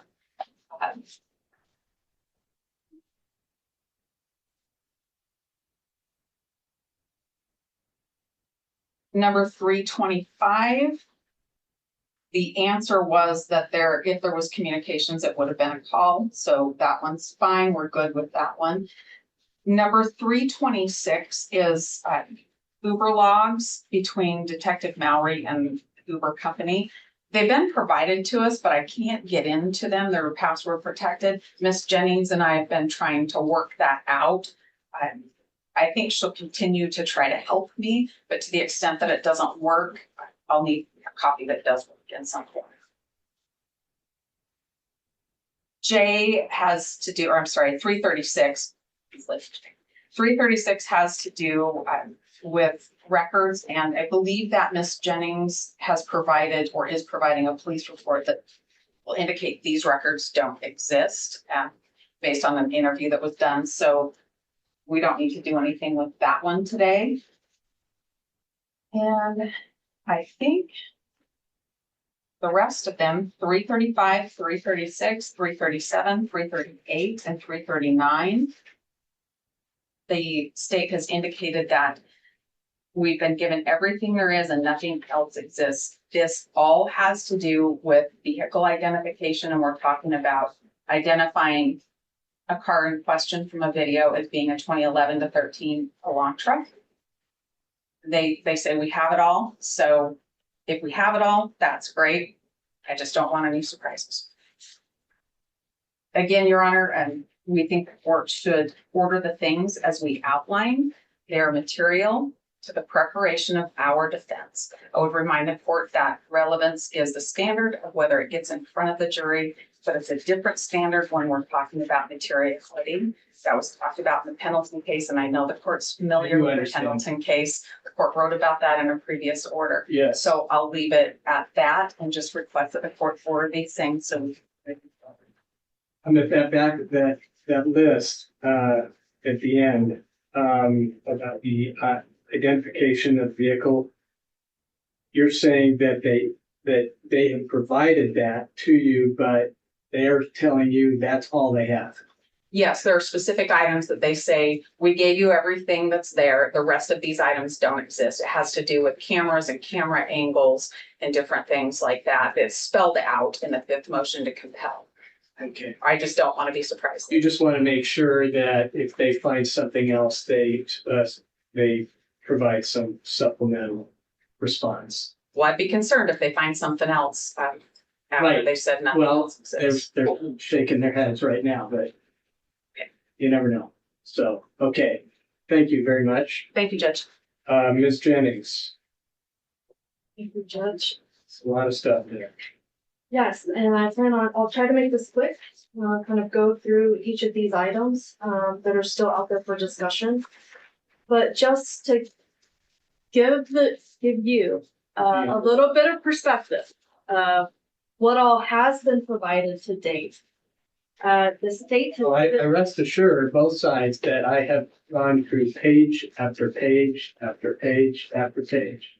So, yeah, I understand. I have some perspective about what's been going on and how hard both sides have been working. So, And just to give a little context, why this isn't just so simple. To date, we've given 15,691 bait stamped pages of discovery. So for a little context, this is a 2-inch binder. It would be about 39 of these.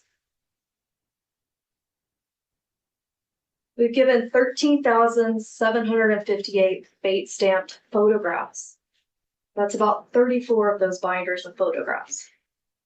We've given 911 AV dumps.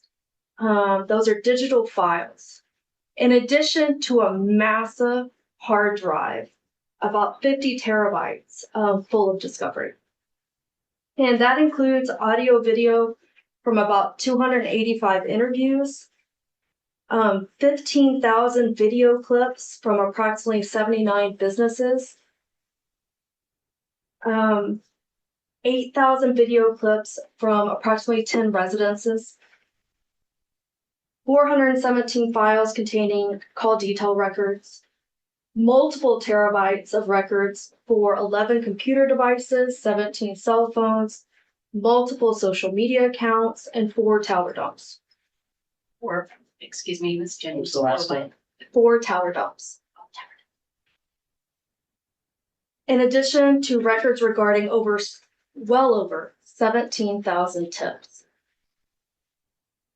We've given multiple terabytes of records in response to the 71 grand jury subpoenas, as well as the 101 search warrants that were done in this case. We have facilitated the defense viewing the physical evidence on multiple occasions, as well as facilitated additional DNA trace evidence to be examined at their request. We've had a consistent pattern of loading up discovery and providing a hard drive to the defense on an almost weekly basis. And just to be clear, we're going to continue to do that. As we receive discovery, we review it, we load it on our hard drive, and we give it over.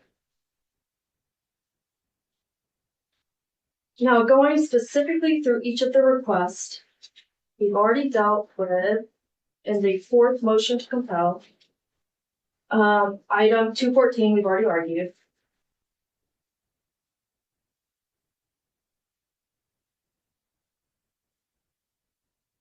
Item 219, we've already complied with. The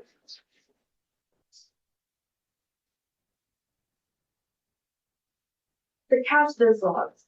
You heard the testimony, and what we know and what the judge heard testimony for is that CAS biz is just a software program that allows investigators to put in like the records received from a cell phone provider like AT&T into a software program and they kind of visualize. Detective Mallory testified he got the raw data set from AT&T, used the default settings for the times in question. It produced a map. He took a screenshot of that map. We provided that screenshot. He only did this in response to our request to provide a visual for the grand jury. We've been told that optional session files were not created or saved, and that this item just simply doesn't exist. In the current version of CAS-Viz, the user settings aren't automatically saved in an exported session, but instead it just returns to default settings.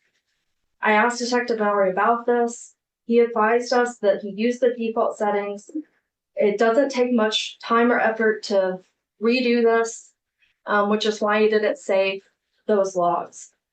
That's his normal practice. He just saved the screenshots and we've provided that. We agree, we will double check. We're doing that throughout all of this. To our knowledge, there are not tower documents that were relied upon, but we will double check and inquire, and if that exists, then we will turn it over. 226 has to do, well, first the request was for the AT&T Hemisphere program, and then it detailed several other things below it. And we were told they didn't use the Hemisphere program. And you're right, language is important as to exactly what's being requested. And now after a series of back and forth, they're saying that they want AT&T timing report. We have been told if that's referring to timing advance records, those records don't exist. We do have these location records, the DBOR records, and we've given those over. Now, the second part, it says that investigators recently obtained certified records from AT&T, and that'll be disclosed in upcoming discovery production. My understanding is that that's not related to the above. It's not related to Bryan Kohberger's records. It's related to other records that were done later for other funds. But we will be providing that in the next production doc. Next is 228, complete copy of all materials relied upon Corporal Payne. To our knowledge, we turned all of that over.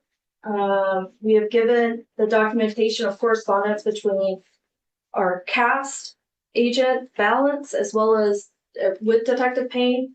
And he testified today that the only other communication, they were together. So they were just relaying things verbally. And then he was including that information in his report. Can you give me the numbers too? Because I'm trying to keep track. I am on 228. Thank you. 229 has been complied with. Now we're at 242, a complete task report. We've already discussed that. When you say complied with, does that mean that both sides agree that it was complied with? Or is it that you saying that you complied with that, but they are still asking for it? I just want to, speaking of language. Well, I can't speak for the defense, but to our knowledge, we have provided everything that relates to the MAID data. Okay. No, I just want to be clear about that. So if both sides agree that this is done, we don't need to keep arguing about this. But if the state is saying, well, we've complied, but they don't agree with that, then that's something I have to deal with. Ms. Taylor. Your Honor, there's so much here. So the clarification on this is they did give us MAID data. I've been working with our expert and we think that all the data is there, but part 2 of it has to do with the Babel information that's coming. That's in the 5th motion to compel. And That's a great. It's a good one to remember. Yeah. Yes. And so I need that to put those 2 together. So I think the MAID data we have, I need to reserve though and say once our experts had full time to look at the MAID data, once we get the Babel stuff as well, then we may have a problem. But they did do a disclosure. For sure they did do a disclosure. I just can't say it's all of what we were looking for quite yet.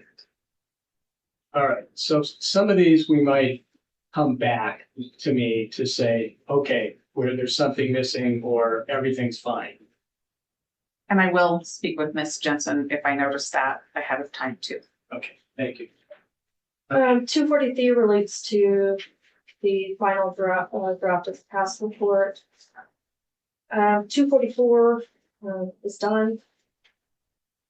248. There's still some questions about. I will say that Ms. Taylor reached out to me last week, letting me know that they believe there might be some missing pieces there. I reached out to SA Balance, asking, he was at a training all last week. I've been told he's looking into it to see if there is additional information, then of course we would produce that. That's all I know at this point. 249 is related to the above. 250 to the state belief that's been done. And 258, again, this is a very broad request. If there's something specifically that they're looking for, that would be helpful. But as far as the state's concerned, we've complied with this request. We've given you the returns for all of the 101 search warrants that were done, as well as the affidavits, which detail exactly what the investigator relied upon in order to obtain those search warrants. Again, if there is something specific that they're seeking or looking for. If they can provide that to us, then we will inquire. Now we move on to the fifth. Items 259 through 259, 260, 261, 262, and 265. Yes, our answer is that we have inquired. We've been told that this is coming. The employee responsible for these items is out on medical leave for about 6 to 8 weeks. We still have probably another month left before she returns. And then would need time for that to be completed. But we do intend on giving this over. As we've done already, as we get it, we turn it over. Item 289, this is completed. 299, temp lead sheets. State has provided information for well over 17,000 temps in this case. We've been advised by the FBI that they believe they have provided all information related to temps. Now, I'm unsure if there are duplicates of this same information. We will inquire, but substantively, it's our understanding that they have all the information for the 17,000 tips. But yes, I will inquire and see if there's something, a tip lead sheet that can be easily provided. 300. This has, for the majority, already been provided. They already have the ISP and PD emails. I've talked to Ms. Taylor about another certain section of emails that she would like to see. I will inquire about that, and if they exist, we will turn them over. 263 and 264 have to do with CAS certification and training records. I can tell the court we're going to comply with this. We're not at our expert discovery disclosure deadline, and we're just not at that point, but we will be. And we plan on giving this over on anything we intend to rely upon. 274, 275, 278 have all been done. 287, this is an expert analysis. We haven't received it. We are expecting to receive it sometime in the next month. As soon as we receive that, we will discover. 289 is done. And starting with 302 is when we get into all these different surveillance videos. We have provided them a list of all the videos as they're labeled and as they're stored at MPD. Now, yes, we will do our due diligence to make sure that what we have is turned over. To date, though, and we'll continue to do that. To date, we have located a Watson Carey construction video, but the only thing we've located is one that covers from about 9 p.m. on the 12th till midnight. We'll continue to look for what they've requested. And as soon as, if it's located, we will turn it over. 303 has been completed, 304 has been completed, and 305. The next series, 306, 307, 308, 309 are all part of the 2-week process. As detailed in our response, we've been told by the FBI that it's going through their process.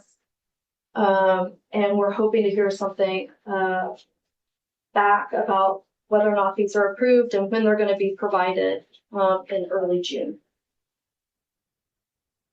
313 is done, 314 is done, 315 is part of, again, the 2-week process, as well as 316. Again, we should know more early June. Back to videos, 317. The first thing they asked for is this US Bank video. That's been provided. Ampersand, to our knowledge, it doesn't exist. Again, we'll do our due diligence to make sure. If it's located, we'll provide it. One World Cafe does not exist. And 9 to 5 is actually US Bank, and that's been provided.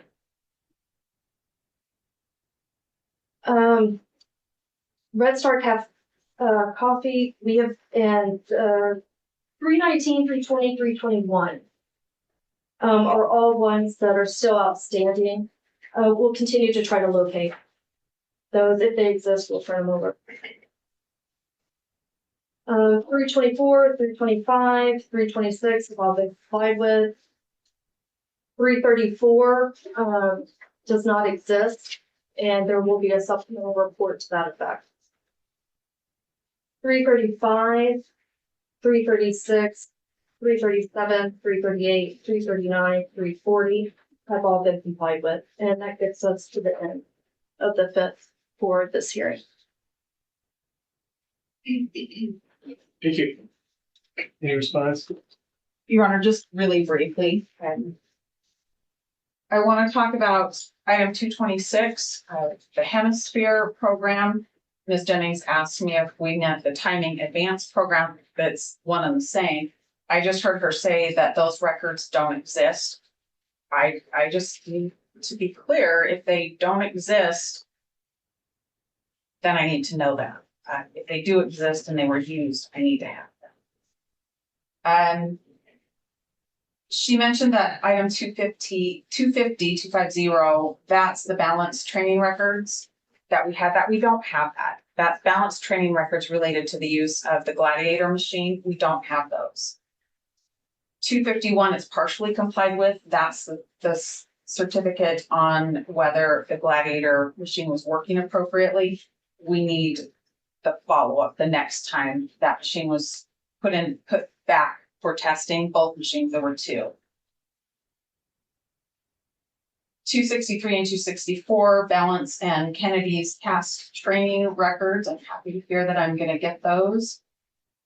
With regard to the videos on exhibit RR that the court has under number 21, this is where the business said they already had given over their videos, and Ampersand and One World Cafe are both listed on that as well. So they were given to somebody to go to Moscow Police Department at some point in time. And that's it for clarifications for me. Thank you. Great, excellent. Anything else? No. Okay, great. All right, a lot of work there for all of you, maybe a lot, but why don't we take a break?